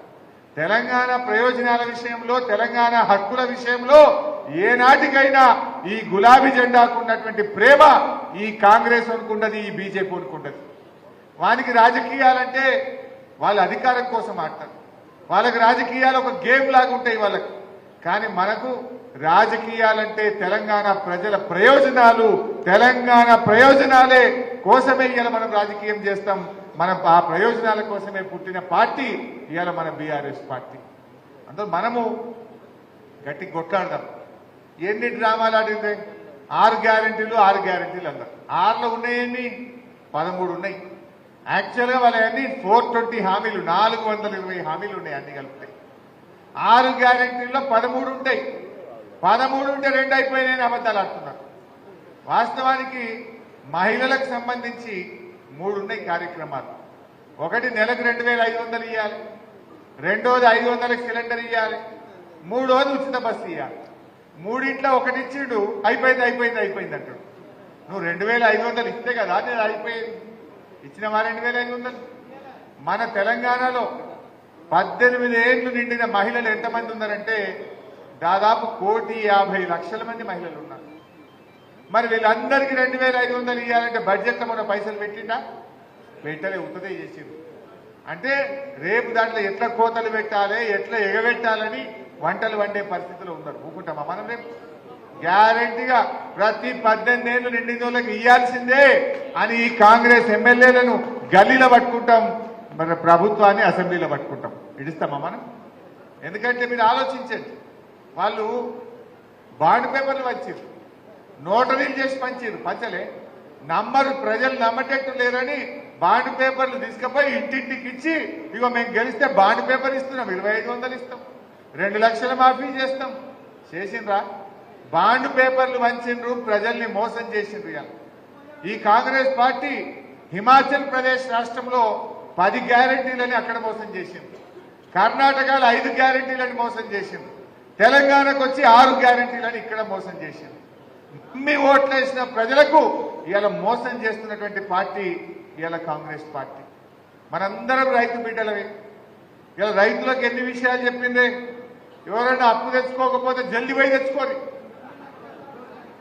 తెచ్చుకోరు బ్యాంకుల. 9వ తారీఖు నాడు మొదటి సంతకమే రుణమాఫీ అన్నారు. ఆయన మాత్రం ఓపిక లేదా. 9వ తారీఖు ప్రమాణం చేస్తా అని చెప్పినప్పుడు 7వ తారీఖే చేసిండు, 2 రోజులు ముంగట చేసిండు. అంటే ప్రమాణ స్వీకారానికి మాత్రం తొందరపడ్డాడు, గ్యారంటీలు అమలు చేయమంటే మాత్రం ఆలస్యం చేస్తున్నాడు. కుర్చీ దక్కనీకేమో 2 రోజులు ముంగటికి వచ్చినావు, గ్యారంటీలు అమలు చేయమంటే వెనకకు పోతున్నావు. ఇంత అర్థమైతలేదా మనకు? మరి 7వ 9వ తారీఖు, డిసెంబర్ 9, జనవరి 9, ఫిబ్రవరి 9, మార్చి రానే బట్టే. మరి 2 లక్షల రుణమాఫీ ఆడవా? ఇంకేమన్నారు రైతులకు? ఆ రోజు నేను రైతు బంధు డబ్బులు వచ్చినాయి, ఎల్లుండి పొద్దుగాల పైసలు పడతాయి, సోమవారం అనగానే ఎలక్షన్ కమిషన్ కు కంప్లైంట్ చేసింది. ఇప్పుడు పైసలు వేయొద్దని ఎలక్షన్ కమిషన్ కు ఫిర్యాదు చేసింది. అంతేకాదు, ఇప్పుడు వస్తే 10,000, మేము వస్తే 15,000 పడతాయి అన్నాడు. అనలేదా? 9వ తారీఖు దాటితే 15,000 పడతాయి అన్నాడు. మరి ఇప్పుడు 15,000 10,000 కొండ 4 మంది అయితే ఉన్న 4 పోయిందట. 15 వల్లే 10 పడ్డాయా? మరి ఇప్పటికి 3 ఎకరాలను కూడా పడకపోయాయి. ఎప్పుడన్నా కేసీఆర్ ఉన్నప్పుడు ఇట్లా అయిందా? నేను మీకు చిన్న నా అనుభవం చెప్తా. ఒకసారి కరోనా వచ్చింది, మనందరికి తెలుసు, 2 ఏళ్ళు వరుసగా. అది ఎండాకాలం వచ్చింది కరోనా అయిపోయింది, జరంత తగ్గుముఖం పట్టింది. కేసీఆర్ గారు వ్యవసాయ శాఖ మన నిరంజన్ రెడ్డి గారిని, అధికారులను, మా ఆర్థిక శాఖ అధికారులు అందరినీ మీటింగ్కి పిలిచింది. పోయినాం. మరి మే నెల అయిపోయిందా, జూన్ వస్తున్నది, ఋతుపవనాలు వస్తున్నాయట, 6-7 తారీఖు సింకులు పట్టాయట, మరి రైతు బంద్ వేయాలి కదా, తయారు చేసిండ్రా అన్నాడు. అంటే వాళ్ళందరూ లేచి ఆఫీసర్లు, ఎక్కడ సార్ కరోనా వచ్చే 45 రోజులు లాక్డౌన్ అయినా, ₹1 ఆమ్దాన్ లేదు, ఖజానాలో పైసలు లేవు సార్ అన్నాడు. ఆర్థిక శాఖ అధికారులు, ఈసారి కష్టమే సార్ రైతు బంద్ ఇచ్చు టైం మీద అన్నాడు. అంటే మన కేసీఆర్ ఒక మాట అన్నాడు, ఏమయ్యా మా గరీబ్ గారు రైతులే దొరికినారా మీకు? మంత్రుల జీతాలు బంద్ పెట్టు, ఎమ్మెల్యేల జీతాలు బంద్ పెట్టు, ఉద్యోగస్తుల జీతాలు బంద్ పెట్టు, బిల్లులు బంద్ పెట్టు, రైతుకు మాత్రం రైతు బంద్ ఇవ్వాల్సిందే అన్నాడు. వాన చినుకు పడే లోపు రైతు బంధు పడాల్సిందే అని చెప్పి కేసీఆర్ చెప్తే పడ్డాయా లేవా పైసలు మనకు? అప్పుడు కరోనా వచ్చినప్పుడు కేసీఆర్ రైతు బంధు ఇచ్చింది, కానీ ఈ గవర్నమెంట్ కు ఎందుకు రైతు బంధు చేత కాలేదని నేను అడుగుతా ఉన్నా మీ రైతుల పక్షాన. ఎందుకు చేతనైందండి? కరోనా వచ్చి లాక్డౌన్ వస్తే కేసీఆర్ ఇచ్చిండు, ఇప్పుడు ఏమైంది నాయన నీకు ఇవ్వడానికి? కాంట్రాక్టర్లకు బిల్లులు ఇవ్వడానికి మాత్రం చేతులు వస్తున్నాయి, మా రైతులకు రైతు బంధు చేతనైతే లేదా అని నేను అడుగుతావు. రైతు బంధు ఎగబెట్టి రుణమాఫీ మాట తప్పిరి. అయ్యో వడ్లమ్మకోకురి ఇక బోనస్ ఇస్తాము అన్నారు. ఇచ్చిన అరే బోనస్? వానకాలం బోనస్ ఇయ్యలే, ఇప్పుడు యాసంగి వడ్లు వస్తాయి, ఇంకో నెల రోజులైతే వడ్లు మోపైతాయి, వస్తాయి కదా. ఇప్పుడు యాసంగి వడ్లకు బోనస్ ఇవ్వాలన్నా వద్దా? ఖచ్చితంగా బోనస్ ఇవ్వాల్సిందే. ఎక్కడికక్కడ కల్లాల కాడ మన టీఆర్ఎస్ పార్టీ వాళ్ళం కాంగ్రెస్ వాళ్ళు నిలదీయాల్సిందే. వడ్లకు వాళ్ళ మెడలు వంచి బోనస్ ఇప్పియాలి. మనం బిడ్డను బోనస్ ఇవ్వవా? పార్లమెంట్ ఎన్నికల్లో మన రైతుల సత్తా ఏందో ఈ కాంగ్రెస్ పార్టీకి చూపిద్దాం. నువ్వు అందులో ఇస్తాను బోనస్ ఇవ్వకుండా, రుణమాఫీ చేయకుండా, నువ్వు రేపు రైతు బంధు ఇవ్వకుండా ఎట్లా ఓట్లు అడుగుతావని నేను అడుగుతా ఉన్నా కాంగ్రెస్ పార్టీ. గీ ముచ్చట మీరు రైతుల దగ్గర పోయి ముచ్చట చెప్పండి. 2 లక్షల రుణమాఫీని మోసం చేసే, 15,000 రైతు బంధు ఇస్తానని మోసం చేసే, వడ్లకు బోనస్ అని మోసం చేసే, 24 గంటల కరెంట్ ఇస్తా అన్నాడు, 15-16 గంటల కరెంట్ వస్తలేదు, మళ్ళీ మోటార్లు కాలడు మోపైంది. కాలుతలేవు మోటార్లు. కాంగ్రెస్ వచ్చింది, మోటార్లు కాలుతున్నాయి. మొన్న నాకు మరి జనార్దన్ రెడ్డి కలిసింది, ఏదో మన పార్టీ మీటింగ్ ఉంటే కలిసింది. నాగర్ కర్నూలు పోయిందట. ఎందుకంటే ఆడ కరెంటు మోటార్ల వైండింగ్ దుకాణం ఉండేది, ఏదో పేరు చెప్పాడు, ముస్తాఫానా ఏదో పేరు చెప్పాడు. ఆయన ఎప్పుడు మన మీద కోపం కూడా, అరే మీ బీఆర్ఎస్ వచ్చింది, మా గిరాకీ బంద్ అయిందా, మీ బీఆర్ఎస్ వచ్చినాక నాకు కిరాయి వెళ్తలేదని గులుగుతుండేనట. మొన్న మా మర్రెన్నకు కలిసిండట. అనా ఇప్పుడు మళ్ళా కాంగ్రెస్ వచ్చింది, ఫుల్ పని అన్న, చేతిండా పని, రోజు 10 మోటార్లు వస్తున్నాయి అన్నట. రాత్రి 10 దాకా పనిచేస్తున్నా, రోజు 10-15 కాలిపోయిన మోటార్లు వస్తున్నాయి, మా గిరాకీ మాత్రం కాంగ్రెస్ వచ్చింది, ఫుల్ గిరాకీ ఉన్నది అన్నాడు. ఏం గిరాకీ అంటే మోటార్లు కాలిపోతున్నాయి, వైండింగ్ దుకాణంకి వస్తున్నాయి.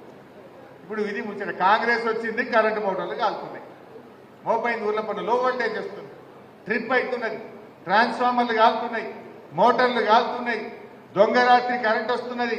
మనకు 15-16 గంటల కరెంట్ రాని పరిస్థితి మళ్ళీ ఏర్పడ్డదా లేదా మీరు ఆలోచించండి. ఇప్పుడు రైతుల్లో చర్చ జరుగుతా ఉంది. మనం చెప్పడం వేరు, వాళ్ళ అనుభవం కదా. ఆ కేసీఆర్ ఉండగా రైతు బంధు వచ్చింది నిజం, కాంగ్రెస్ వచ్చినాక రైతు బంధు పడండి నిజం. కేసీఆర్ ఉండగా 24 గంటల కరెంట్ వచ్చింది నిజం, కాంగ్రెస్ వచ్చినాక 15-16 గంటల కరెంటు రాంది నిజం. అంతేనే కదా. ఇలా ప్రజలకు వాళ్ళకి అర్థమవుతున్నది. మనం కూడా ఈ విషయాన్ని ప్రజల్లోకి గట్టిగా కార్యకర్తలు తీసుకొని పోవాలని చెప్పి కూడా నేను కోరుతా ఉన్నాను. ఇలా రైతులే కాదు, మొన్న మేము అసెంబ్లీలో అడిగినా, మీరు నిరుద్యోగ యువతకు నిరుద్యోగ భృతి ఇస్తా అన్నారు కదా, ఎప్పటి నుంచి ఇస్తారు బట్టి విక్రమార్క గారు అని అడిగిన. లేచి నువ్వు డిప్యూటీ సీఎం గారు లేచి మేము ఎక్కడ చెప్పలేదంటాడు. మేము నిరుద్యోగ భృతి ఇస్తామని మేము ఎక్కడ చెప్పినాం? 6 గ్యారెంటీలో చెప్పలే, మేము ఎక్కడ చెప్పలేదని అసెంబ్లీ సాక్షిగా అబద్ధాలు మాట్లాడారు. చెప్పలేదా వాళ్ళు? ప్రియాంక గాంధీ చెప్పే, రేవంత్ రెడ్డి చెప్పే, వాళ్ళ మేనిఫెస్టోలో కూడా కొట్టి ఇవాళ మేము ఎక్కడ చెప్పినాం నిరుద్యోగ భృతి అని అసెంబ్లీలో చేతులు లాబట్టినటువంటి పరిస్థితి. ఆ రకంగా ఏ విషయమైనా తీసుకో. ఇదే రేవంత్ రెడ్డి అవారీ పింఛన్ ఎంత వస్తుంది అన్నాడు. అంటే ఒక ముసలామె 2,000 వస్తుంది బిడ్డ అన్నాడు. ఇగో డిసెంబర్ వస్తున్నది, డిసెంబర్ రాగానే 4,000 పింఛన్ మా కాంగ్రెస్ పార్టీ ఇస్తుంది అన్నాడు. అసలేం జరిగిందో మీకు తెలుసా? మొన్న జనవరి నెలలో ఇచ్చే 2,000 కొట్టిండు, ఒక నెల పింఛనే కొట్టిండు, జనవరి మొత్తంలో పింఛనే మళ్ళీ. నిజమా కాదా? మరి ఆ ముసలిళ్ళకి చెప్పొద్దా మీరు పోయి? వీడు 4,000 ఇస్తానని ఇచ్చే 2,000 కొట్టిండని చెప్పాలన్నా వద్దా మనం? జనవరిలో అవ్వ తాతలకు, వికలాంగులకు, గీత నీత కార్మికులకు ఇచ్చే 2,000 కూడా ఎగబెట్టింది. మన ఫిబ్రవరి 10 తారీఖే ఇచ్చింది ఫిబ్రవరి పింఛన్, ఒక నెల ఎగరగొట్టింది. అంటే ఏమైతుంది మరి ఇలా మనం ఆలోచించద్దా?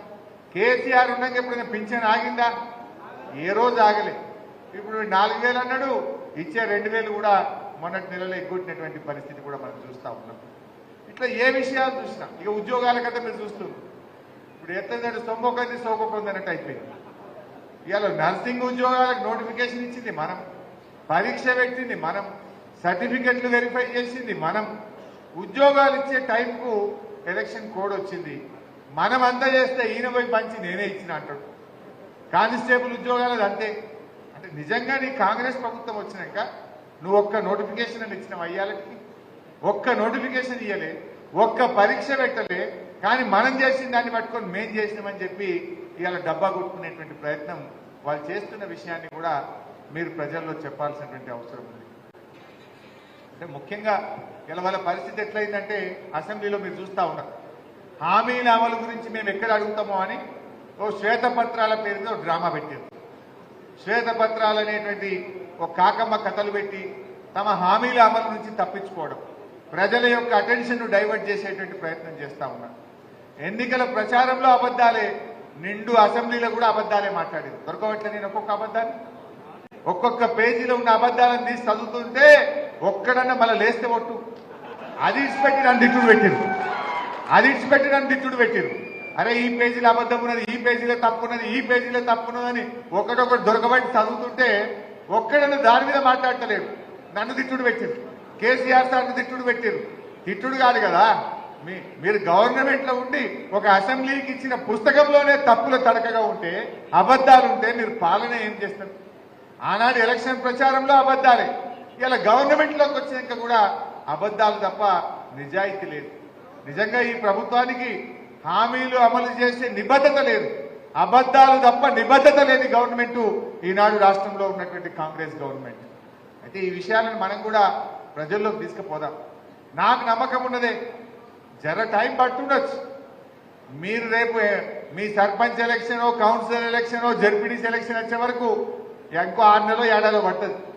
అప్పటికైతే మిమ్మల్ని దొరకబట్టి యాడుందని టీఆర్ఎస్ అని చెప్పి జనం వరుస పెట్టి మిమ్మల్ని గెలిపించేటువంటి పరిస్థితి ఉంటుంది. జర చూస్తున్నారు పబ్లిక్, 3 నెలలు అయింది కదా, ఇంకేమైనా చేయకపోతాడా, ఏమన్నా కాకపోద్దా అన్నట్టున్నది. చర్చ స్టార్ట్ అయింది, అయ్యో పడకపోయా అని కడుపులు అనుకుంటున్నారు కానీ ఇంకా షురు కాలే. జర్ర ఒక 6 నెలలు ఏడాది అయితేనా బీఆర్ఎస్ వాళ్ళు అంటే ఏందో అన్ని అర్థమైతాయి. నిజంగా ఇందాక అంజనే చెప్పిండు, మా ఒక మిత్రుడు మాట్లాడుతూ పంచాయత్ సెక్రటరీ ట్రాన్స్ఫర్ చేయలేన్నాడు మా రెడ్డి సాబ్. నిజమే, మనం ఏమైందంటే మన కేసీఆర్ అన్ని రూల్ అన్నాడు, అంత పద్ధతి అన్నాడు. ఇప్పుడు ఇప్పుడు మేము నేర్చుకోవాల్సి వస్తుంది, వానికి రూల్ లేదు ఏం లేదు, అంత బుల్డోసే ఎటువంటి అంటే వాళ్ళు ఇవాళ మన కార్యకర్తలను ఇబ్బంది పెట్టడం, మన సర్పంచులను ఇబ్బంది పెట్టడం, మన నాయకులను ఇబ్బంది పెట్టేటువంటి ప్రయత్నం చేస్తున్నాం. కానీ మనం ఎన్నడూ ఆ పని చేయాలి, తెలంగాణలో బాగు చేయాలనే ఆలోచన చేసింది కేసీఆర్. మనం ఎక్కినాడు ఏందే పరిస్థితి, అసలు 5-6 గంటల కరెంటు రైతులకు రాకపోవు, ఈ మహబూబ్ నగర్ జిల్లాలో తాగడానికి మంచినీళ్లు దొరకకపోవు. ఇటువంటి తెలంగాణను కేసీఆర్ 24 గంటల కరెంట్ ఇచ్చి, ఇంటింటికి మంచినీళ్లు ఇచ్చి, ఎన్నికల్లో హామీ ఇవ్వకపోయినా రైతు బంధు, రైతు బీమా లాంటి పథకం తెచ్చి, ఓట్ల ముందు చెప్పకపోయినా కళ్యాణ లక్ష్మి లాంటి పథకం తెచ్చి ఇలా ప్రజలకు ఏం కావాలో చేసే ప్రయత్నం చేసినాం. ఎలక్షన్ మేనిఫెస్టోలో ఉందా కళ్యాణ లక్ష్మి? లేకుండా చేసినాం. రైతు బంధు ఇస్తామని ఓట్ల ముందు చెప్పినామా? చెప్పకుండా మనం రైతు బంధు, రైతు బీమా లాంటి పథకాలు తెచ్చినాం. కానీ మనమేమో చెప్పని చేసినాం, వాడేమో చెప్పింది చేయని పరిస్థితి ఇవాళ ఈ రాష్ట్రంలో మనం చూస్తా ఉన్నాం. ఇవన్నీ మన మహబూబ్ నగర్ జిల్లా అంటే గుర్తొచ్చింది. చంద్రబాబు నాయుడు, రాజశేఖర రెడ్డి గారు కల్వకుర్తి ఎత్తిపోతల పథకానికి ఎప్పుడు 1984లో ఫస్ట్ కొబ్బరికాయ కొట్టింది. 1984 నుంచి 2014 దాకా 30 ఏళ్ళు వీళ్ళదే రాజ్యం. 30 ఏళ్లలో మీ ముఖానికి కల్వకుర్తి పూర్తి చేయలే, నెట్టంపాడు భీమాలో నీళ్లు ఇయ్యలే, ప్రాజెక్టుల పేరు మారిపోయింది. లాస్ట్కి ఏమైంది, దాన్ని కల్వకుర్తి అన్నట్టు బంద్ చేసింది జనం, పెండింగ్ ప్రాజెక్ట్ అన్నట్టు పెట్టారు. పెండింగ్ ప్రాజెక్టు పూర్తి చేయాలని జలసాధన సమితి, పెండింగ్ ప్రాజెక్టు పూర్తి చేయాలని ఉద్యమాలు, నిరహార దీక్షలు. అంటే ఈ కాంగ్రెస్ వాళ్ళ జమానాలో ప్రాజెక్టుల పేరు మారిపోయి పెండింగ్ ప్రాజెక్టులని పేరు పడ్డది. అటువంటి ప్రాజెక్టులను ఇలా 30 ఏళ్లలో కల్వకుర్తి, నెట్టంపాడు, భీమా, కోయిల్ సాగర్ ఈ 4 ప్రాజెక్టులు కాంగ్రెస్ తెలుగుదేశం జమానాలో వాళ్ళు ఇచ్చిన నీళ్లు ఎంత అంటే, ఈ ఉమ్మడి మహబూబ్ నగర్ జిల్లాలో 27,300 ఎకరాలు ఇచ్చింది వాళ్ళు. 30 ఏళ్లలో వాళ్ళు ఇచ్చింది 27,300 ఎకరాలు. మన బీఆర్ఎస్ ప్రభుత్వం వచ్చిన తర్వాత 6,36,000 ఎకరాలకు మనం నీళ్ళు ఇచ్చి చూపించాం. 30 ఏళ్లలో మీరు 27,300 ఎకరాలకు ఇస్తే, మన బీఆర్ఎస్ గవర్నమెంట్ వచ్చినాక 6,36,000 ఎకరాలకు నీళ్ళు ఇచ్చాం. పంప్ హౌస్ లో వండుకున్నాం. ఇదే లక్ష్మారెడ్డి అన్న, శ్రీనివాస్ గౌడ్ మేమందరం పోయి కల్వకుర్తి పంప్ హౌస్ లో రాత్రి పూట నేల మీద, అట్లాంటి నేల మీద మేము చెద్దరేసుకొని పండుకొని ఆడ పని చేయించినాం, వెంబడబడి పని చేయించినాం. రాత్రి పూట ఆ వాగు ఉండే కదా మీరు, ఆవంచ వాగు దగ్గర ఆక్విడక్ట్ కట్టాలంటే ఆ ఊర్లో పోయి డాబా మీద వండుకున్నాం. ఓ రోజు డాబా మీద వండుకొని ఆడ ఉండి రాత్రి 12-1 గంటల దాకా రివ్యూ చేసి ఎంబడబడి కల్వకుర్తి, నెట్టంపాడు, భీమా పూర్తి చేసి 6,36,000 ఎకరాలకు ఈ మహబూబ్ నగర్ జిల్లాలో నీళ్ళు ఇచ్చాం. ఇలా పాలమూరు రంగారెడ్డిలో 80% పనులు పూర్తయినాయి. 2 టీఎంసీలకు టనళ్లు తవ్వినాం, 2 టీఎంసీలకు పంప్ హౌసులు కట్టినాం, రిజర్వాయర్లు పూర్తయినాయి. ఇలా కేంద్ర ప్రభుత్వంలో స్టే ఉండే, గ్రీన్ ట్రిబ్యునల్లో స్టే ఉండే, ఆ స్టే తీసేపించినాం. సుప్రీంకోర్టుకు పోయినాం. మొన్ననే 90 టీఎంసీల నికర జలాలు కేటాయించినాం. ఈఏసీ అనుమతి కూడా తెచ్చినాం. ఇప్పుడు కాంగ్రెస్ వాళ్ళు చేయాల్సింది ఏం లేదు, ఇంత కాలువలు అవుతే నీళ్లు వారుడే. 80% పనిచేసినాం. మీరు దయచేసి మా షాద్నగర్ కానీ ఉమ్మడి మహబూబ్ నగర్ జిల్లాకు 8 లక్షల ఎకరాలకు నీళ్లు బారే పాలమూరు రంగారెడ్డిలో 80% పనులు పూర్తి చేసినాం. మీరు కాలువలు తవ్వండి, ఏడాది లోపల నీళ్లు తీసుకురావాలని చెప్పి కూడా నేను ఈ సందర్భంగా డిమాండ్ చేస్తాను. నిజానికి ఇదే కాంగ్రెస్ వాళ్ళు కేసులు వేసింది. వీళ్ళు కోర్టులలో కేసులు వేయకపోతే, వీళ్ళు అడ్డంకులు పెట్టకపోతే ఇంకా 3 ఏళ్ల ముంగట్నే అయిపోతుండే. సుప్రీంకోర్టుల కేసు, గ్రీన్ ట్రిబ్యునల్ల కేసు, ఎన్ని కేసులు వేసినా కూడా ఎంబడబడి 80% పనులు పూర్తి చేయడం జరిగింది. మీరు 30 ఏళ్ల కల్వకుర్తిలో 13,000 ఎకరాలకు నీళ్లు ఇయ్యలే, మేము 3 లక్షల ఎకరాలకు నీళ్లు ఇచ్చినాం. అదేవిధంగా పాలమూరులో 80% పనులు పూర్తి చేసినాం. త్వరలోనే ఆ నీళ్లు తెచ్చి అవకాశం ఉంది, పని చేయండి అని చెప్పి కూడా నేను మొన్న అసెంబ్లీలో వాళ్ళకి చెప్పిన గట్టిగా. చేయండి, 80% పని అయింది. ఇక జర్ర గట్టిగా పని చేస్తే 6 నెలల ఏడాది లోపల నీళ్ళు వస్తాయి. ఇంకా పని చేయండి, ఊకే మమ్మల్ని తిట్టుడు బంద్ చేయండి, పని చేయండి అని చెప్పి నేను వాళ్ళకి గట్టిగా అసెంబ్లీలో చెప్పడం జరిగింది. సో ఈ రకంగా ఎన్నో పనులు మనం చేసుకుంటూ వచ్చాం. నేను మీ అందరినీ కూడా కోరేది ఒకటే, ఈ బీజేపీ వాళ్ళు కూడా నిన్న బాగా మాట్లాడుతుంది. అది బీజేపీ అయినా కాంగ్రెస్ అయినా ఎవరు చేసిందే మహబూబ్ నగర్కు? అదే నరేంద్ర మోడీ గారు మహబూబ్ నగర్కి వచ్చి పాలమూరు ఎత్తిపోతలు మేము పూర్తి చేస్తామన్నాడు. ఏమైనా జాతీయ ప్రాజెక్ట్ ఇచ్చిండా? కాంగ్రెస్ వాళ్ళు మన ఢిల్లీకి పోయిన జాతీయ ప్రాజెక్టు తెస్తామన్నారు, లేదనగానే చేతులు ముడుచుకొని మళ్ళీ వాపసు వచ్చారు. ఇలా నిజంగా మహబూబ్ నగర్ జిల్లాలో ఇలా మెడికల్ కాలేజ్ మహబూబ్ నగర్లో వచ్చిందంటే, నాగర్ కర్నూలులో మెడికల్ కాలేజ్ వచ్చిందంటే, వనపర్తిలో మెడికల్ కాలేజ్ వచ్చిందంటే, ఇలా గద్వాల, నారాయణపేటలో మెడికల్ కాలేజీలు వస్తున్నాయంటే ఇలా మన బీఆర్ఎస్ పార్టీ వచ్చినాకనే ఇలా వస్తున్నటువంటి పరిస్థితి. మనం వచ్చినాకనే ఇలా ఒకటొకటిగా డెవలప్ అయింది. మన షాద్నగర్కు 100 పడకల ఆసుపత్రి ఇచ్చుకున్నాం, జడ్చర్లకు 100 పడకల ఆసుపత్రి ప్రారంభించుకున్నాం. ఈ రకంగా విద్యలో, వైద్యంలో బ్రహ్మాండమైనటువంటి అభివృద్ధిని మన పార్టీ సాధించినటువంటి విషయాన్ని కూడా నేను మీకు గుర్తు చేస్తా ఉన్నా.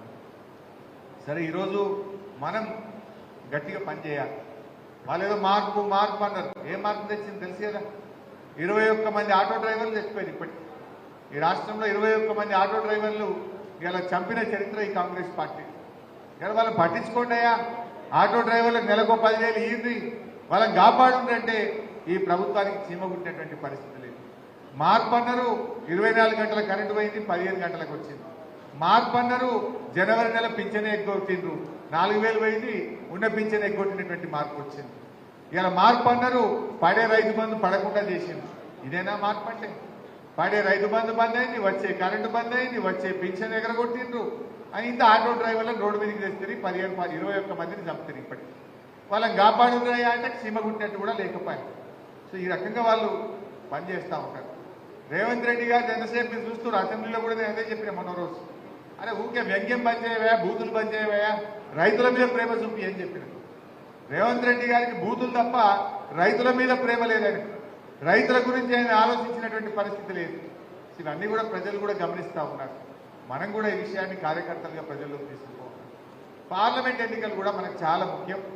దయచేసి ఈ పార్లమెంట్ ఎన్నికల్లో కూడా మీరు కొంచెం కష్టపడి పనిచేయండి. ఇది మన అందరి భవిష్యత్తు. మనకి ఎమ్మెల్యే గారు లేకపోయారు, ఒక ఎంపీ ఉన్నాడనుకో, ఏదైనా ఎంఆర్ఓ దగ్గరనో, ఓ సిఐ దగ్గరనో ఒక ఆఫీసర్ని పిలిచి మాట్లాడాలంటే మనకు ప్రోటోకాల్ ఉంటుందా ఉండదా? రేపు ధైర్యం ఉంటుందా ఉండదా? మనకు ఏదైనా ఆపద పడితే మన ఎంపీ సాబ్ వచ్చి కూర్చోడా మన దగ్గర? అందువల్ల జరిగింది, కానీ అందరికి కూడా కష్టపడాలి. ఎట్టి పరిస్థితుల్లో మహబూబ్ నగర్లో గులాబీ జెండా ఎగిరేయాల్సిందే. దానికి అందరూ కార్యకర్తలు సిద్ధం కాదు. ప్రజలకు కూడా చెప్పాలి ఇంకో మాట. ఇప్పుడు కాంగ్రెస్ ఏమైనా ఢిల్లీలో గెలిచినట్టున్నదే. మొన్నోసారి ఆమె చెప్పింది మమతా బెనర్జీ గారు. ఏం చెప్పింది మమతా బెనర్జీ? మీ ముఖానికి 40 సీట్లు తెచ్చుకోండి భయ్యన్నది, 40 ఎంపీలు గెలిపించుకోండి భయ్యన్నది. అంటే ఈ రోజు కాంగ్రెస్ కి 57 ఎంపీలు ఉన్నాయి. 57 ఇప్పుడు ఉన్నాయి కాదు కదా, 40 కూడా రావు అన్నదాన్ని. మరి 40 ఎంపీలతో ఢిల్లీలో గవర్నమెంట్ వచ్చేది కదా? వస్తానే రాదు. మరి అటువంటి కాంగ్రెస్ కోటేస్తే ఏమొస్తుంది? ఇలా గల్లీలో ఎవడున్నా ఢిల్లీలో ఎవడున్నా తెలంగాణ కోసం గొంతు విప్పేది పోరాడేది మన బీఆర్ఎస్ ఎంపీలు మాత్రమే. బీఆర్ఎస్ ఎంపీలు ఉంటేనే రేపు ఢిల్లీలో కొట్లాడతారు, గల్లీలో కొట్లాడతారు. కాంగ్రెస్ మెడలు వంచి 6 గ్యారెంటీలు అమలు చేయించాలంటే 2 లక్షల రుణమాఫీ జరగాలంటే మనము బీఆర్ఎస్ ఎంపీని గెలిపియాలి. రైతులకు చెప్పాలి మనం, వీడు 2 లక్షలు ఇస్తానని డిసెంబర్ 9 ఇయ్యలే, 15,000 ఇస్తానని ఇయ్యలే, బోనస్ ఇస్తానని ఇయ్యలేదు. మరి వీళ్ళు ఇయ్యాలంటే ఎంపీ ఓడగొడితేనే మనకి బుద్ధి వస్తుంది. ఎంపీ ఓడగొడితేనే కాంగ్రెస్ వాళ్ళు కళ్ళు తెరుస్తారు, మనకు 2 లక్షల రుణమాఫీ వస్తుంది. మహబూబ్నగర్ ఎంపీ బీఆర్ఎస్ వాళ్ళు గెలిస్తేనే కాంగ్రెస్ వాళ్ళు కళ్ళు తెరుస్తారు. ఎందుకు? నీకు ఓటేసి నేను గెలిపించినాం, ఏం చేసినావు? మరి నీ మాట నిలబెట్టుకోలే కదా. అందుకోసం మనం గుణపాఠం చెప్పాలి. కాంగ్రెస్ ఓడించి బీఆర్ఎస్ ని గెలిపిస్తేనే మీకు 2 లక్షల రుణమాఫీ అవుతుంది, మీరు గెలిపిస్తేనే బోనస్ వస్తుంది అనే ముచ్చట మనం రైతులకు అర్థమయ్యేటట్టు చెప్పాలి. సంఘటితం కావాలి. ఏం అధైర్యపడకండి. ఖచ్చితంగా భవిష్యత్తు మనదే. ఇది నిజం, ఇది తథ్యం, అలా అనుమానం కూడా అవసరం లేదు. ఖచ్చితంగా జరిగేది ఇదే. మనకు ఇంత పెద్ద బలగం ఉన్నది, ఇంత పెద్ద పని చేసిన వాళ్ళం, తెలంగాణ తెచ్చిన వాళ్ళం, మనం గెలవకపోవడమే. అందువల్ల మీరు కార్యకర్తలు ఎవరి ఊర్లో వాళ్ళు కొంచెం కష్టపడండి. ఇప్పుడు మాకు కూడా కొన్ని తెలిసి వచ్చినాయి. ఉన్న దాచుకునేది ఏమున్నది, అందరు చెప్పింది. ఏదైనా మేము కూడా కొన్ని తప్పులు అయినాయి, ఒప్పుకోవాల్సిందే. ఇంకా రైతు బంధు ఇచ్చేది ఉంటే మీ చేతులకి ఇచ్చేది ఉండే. 5 లక్షల రైతు బీమా చెక్ ఇస్తే నువ్వు తీసుకుపోయి ఇస్తే ఇలా మన పట్టాన బాగుంటుండే. మనము ఏ స్కీమ్ ఇచ్చినా, ఇంకా పింఛన్ ఇచ్చినా, రేషన్ కార్డు ఇచ్చినా, ఇంకా కేసీఆర్ కిట్ ఇచ్చినా మీ చేతులకి ఇప్పించేది ఉంటే ఇలా మనకు చాలా ఇంకా వజన్ పెరుగుతుండే. కొన్ని తెలిసి వచ్చినాయి మాకు కూడా. జర మీ గౌరవం పెంచుకునేది ఉండే. ఇంకా పంచాయత్ సెక్రటరీ, ఇంకా ఆఫీసర్లను కొంచెం గట్టిగా మా కార్యకర్తలకు విలువించేటట్టు మనం చేసుకునేది ఉండే. మనం ఎంతసేపు పని పని పని పని మీద పడ్డం తప్ప కొంత మన సంసారాన్ని జర కింది చేసుకున్నాం. ఇప్పుడు అర్థమైంది. తప్పకుండా భవిష్యత్తులో మీ గౌరవం పెంచుకునేటట్టు, కార్యకర్తల గౌరవం పెరిగే విధంగా భవిష్యత్తులో తప్పకుండా మేము కూడా అన్ని జాగ్రత్తలు తీసుకొని పనిచేస్తాం. ఏదైనా అనుభవం మీద నేను నేర్చుకుంటాం. 14 ఏళ్ళే ఉద్యమం వెనుక తిరిగినాం. ఉద్యమం అయిపోయి గవర్నమెంట్ వచ్చినాక నీళ్ళు ఎట్లా, కరెంట్ ఎట్లా, రైతు బంధు ఎట్లా అని దీని వెనుక పడ్డం తప్ప మన సంసారం మనం చూసుకోలే. సరే, మీకు జరంత కోపం వచ్చింది, కింది మీద అయింది, అర్థమైంది. ఇక జర ఆ కోపం వదిలేయింది, మనసులో ఉన్న బాధను తీసేయింది. కలిసి కొట్టాడదాం, మహబూబ్ నగర్ జిల్లా మీద గులాబీ జెండా ఎగరేసుకుందాం. జై తెలంగాణ, జై Telangana.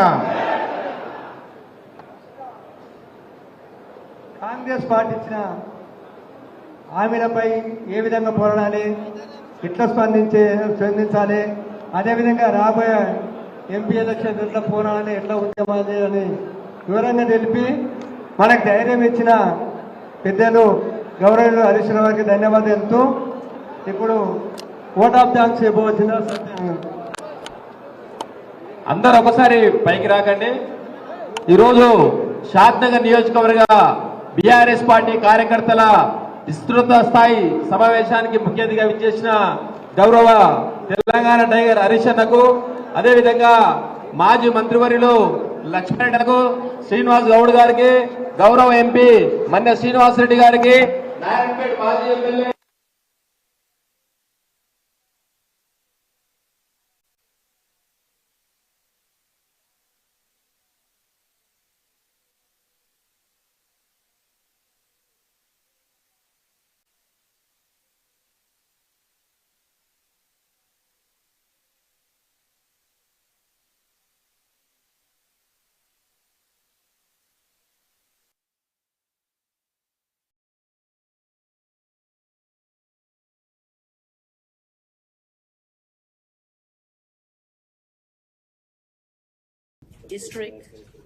District Attorney Fani, F-A-N-I.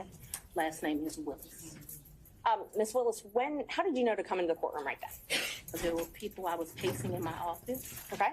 And I heard someone yell, his testimony is done. It only made sense to me that I would be your next witness. And I've been very anxious to have this conversation with you today. So I ran to the courtroom. So as soon as you heard that Mr. Wade was done testifying, that's when you just assumed you would be the next witness? It only makes sense. Did you listen to any of the testimony? I've been in my office pacing, ma'am. Did you listen to any of the arguments? I did hear the arguments this morning. It's ridiculous to me that you lied on Monday, and yet here we still are. And I did listen to that argument. All right, so that was it, just the argument, no testimony. Right, I listened to the argument this morning where Adam Abadi, I thought, did an excellent job pointing out how dishonest you were with the court on Monday. And I'm actually surprised that the hearing continued, but since it did, here I am. Great. So let's just talk about what you did in preparation for today. Did you meet with Mr. Wade at all? Once the motion was filed, did you meet with Mr. Wade and talk to him about the motion that I filed to disqualify you? On this first January motion? Yes. I don't know if you could say talked about. I probably had some choice words about some of the things that you said that were dishonest within this motion. So I don't know that it was a conversation. As you know, Mr. Wade is a Southern gentleman. Me, not so much. Okay, but my question was, did you have a conversation with him? I didn't have a substantive conversation. You did not? I read this motion, skimmed it more so, and I've probably said some choice things to him about some of the lies they were told. Okay. And then printed in the media because, we used to be in a day and time where you had 60 Minutes and people did stories and they verified information and you had this great reporting. But it seems today that a lawyer writes a lie and then it's printed for all of the world to see. Well, I just want to make sure that you answer the question I asked, though. So my question was... Overruled, Mr. Abadi. I told you what happened. I read the motion. I am sure I told him what my opinion of it is. Okay. And past that, we had no substantive conversation. You did not? Okay. Is there something you didn't understand? No, I just wanted to make sure that Okay. you did not have a meeting with him in the conference room to discuss the motion. Next question, No. Ms. Merchant. So in the conference room of my office within this week, you produced some financial document. That financial document was given to me, something, and I'm not even sure who was giving it to him by me or Mr. Abadi gave it to me. And I think he showed me a document in our conference room. But as far as a substantive conversation, I don't believe I've had any conversation with him that is substantive related to this. Okay. I have had conversations with him since you filed the motion, but they wouldn't be substantive to this. He sent me very nice sermons that have been done. And so we've had conversations about, did you listen to that sermon? Things of that nature. And I would say they were in relationship to this because I think he did it to be kind. Okay. Let's start back in 2019. Yep. So you and Mr. Wade met in October 2019 at a conference? That is correct. And I think in one of your motions you tried to implicate I slept with him at that conference, which I find to be extremely offensive. I stayed at that conference. Mr. Wade was my teacher. I did not meet him when he taught the class. I was standing outside talking to Lisa Reeves, who is a judge. Me and her were just having a conversation. Mr. Wade walks up. I think they hug each other. They have some brief conversation. She introduces us. Your Honor, I'm going to object. We kind of thought that when you asked a question, you can answer the question, not a speech. So I object to the speech. I agree. I'm able to explain my answers. I believe she's able to explain her answers. And That's Ms. Merchant. That's okay. I can handle it. Ms. Willis, I'll ask you just listen to the answer, or excuse me, the question, and keep the answers confined to the question as best you can. I think you'll have more than enough ample opportunity on when the state is able to It's highly follow offensive up. when someone lies on you, and it's highly offensive when they try to implicate that you slept with somebody the first day you met with them, and I take exception to it. All right. Well, Ms. Willis, she'll have the opportunity to explain all of that when it's the state's turn to ask more open-ended questions. Yeah. Ms. Merchant. Thank you, Judge. So again, my question was, you all met at that conference, though, right? We did the meeting. Okay. He, as I stated, he taught the class. I did not actually meet him when he taught the class. I walked out of the class, and I'm not sure if it was that exact class or we had went to lunch, but we were standing in the vestibule, like outside of the class. Me and Judge Reeves were having a conversation. She had worked at a law firm I worked at back in 1996. We're getting way afar. I mean, I don't mind her explaining her answers, but I literally just asked if they met at that She's conference. explaining how she met Mr. Wade, which was exactly the question asked by Ms. Merchant. These answers are more than appropriate. Ms. Merchant, if you want more concise answers, perhaps you could lead the witness. I will. Thank you, Judge. Isn't it true that you met Mr. Wade October 2019 at a judges conference? He hasn't gotten to the point where Ms. Willis should be treated hostile in this situation. I think we And have. I very much want to be here, so I'm not a hostile witness. I very much want to be Not here. so much that you're hostile, Ms. Willis, it'd be an adverse witness. Your interests are opposed to Ms. Merchant's. Thank you. Merchants' interests are contrary to democracy, Your Honor, not to mine. All right, let's Judge, proceed. I would just ask that We can keep things moving. Ms. Thank Merchant, you. next question, Thank you. please. Okay, so we've confirmed when you met. After that, isn't it true? No, I need to explain this, and I think I get to explain my answers. When I met him, Judge Reeves introduced us. He handed me his business card. I'm unsure if I handed him my business card, but we exchanged information. He said, if you ever need any help, give me a call. And he walked to the parking lot. So after that, you started dating shortly thereafter, correct? That's a lie. That's one of your lies. Do you know Robin Yurdy? I know her as Robin Bryant. I knew her. So Robin did not go to my college. She went to the college of, I went to Howard University. She went to Morgan State. I met her through some people I knew. In college, we hung out a bit, not much because she was in Baltimore and I was in Washington, D.C., but we hung out a bit. After college, I lost contact with her. I probably didn't see Robin again until maybe 7 or 8 years ago, a chance meeting here in Atlanta, but we did not have a consistent relationship from when I left college and came to Emory Law School here in Atlanta. But 8 to 10 years ago, just by happenstance, I ran into her. So she was in Atlanta. You have been friends with Robin for 30-something years. Did you hear my answer, madam? Yes, and I'm asking if you've been friends with her for 30-something years. I've known her for 30-something years. We certainly hung out and partied together in college.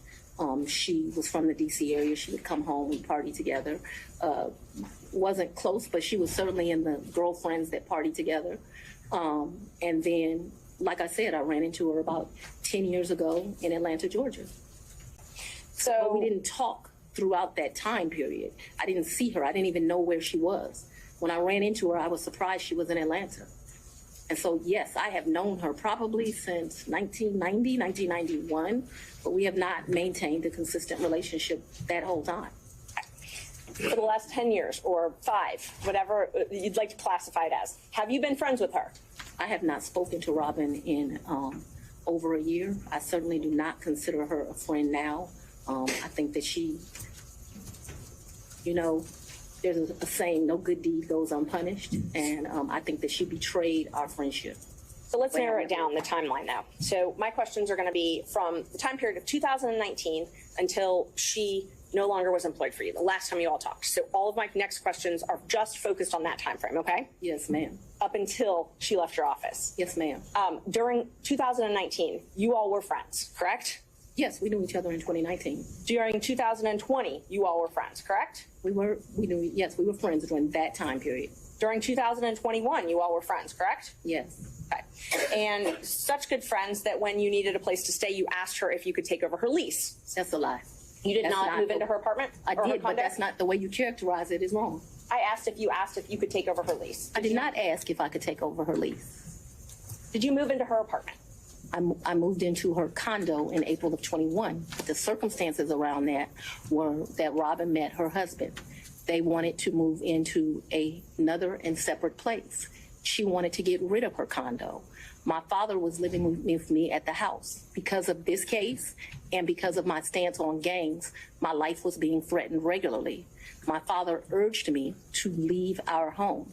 At the same time, as luck would have it, Robin wanted to give up her lease because she wanted to move in with this new man she met, who eventually became her husband. And so, as life circumstances worked, my dad was begging me to leave the house. He was afraid for me, afraid for his grandchildren. She wanted someone to take over her lease so that she didn't, have to pay a fee or get abandoned. And so I don't remember when, but probably March or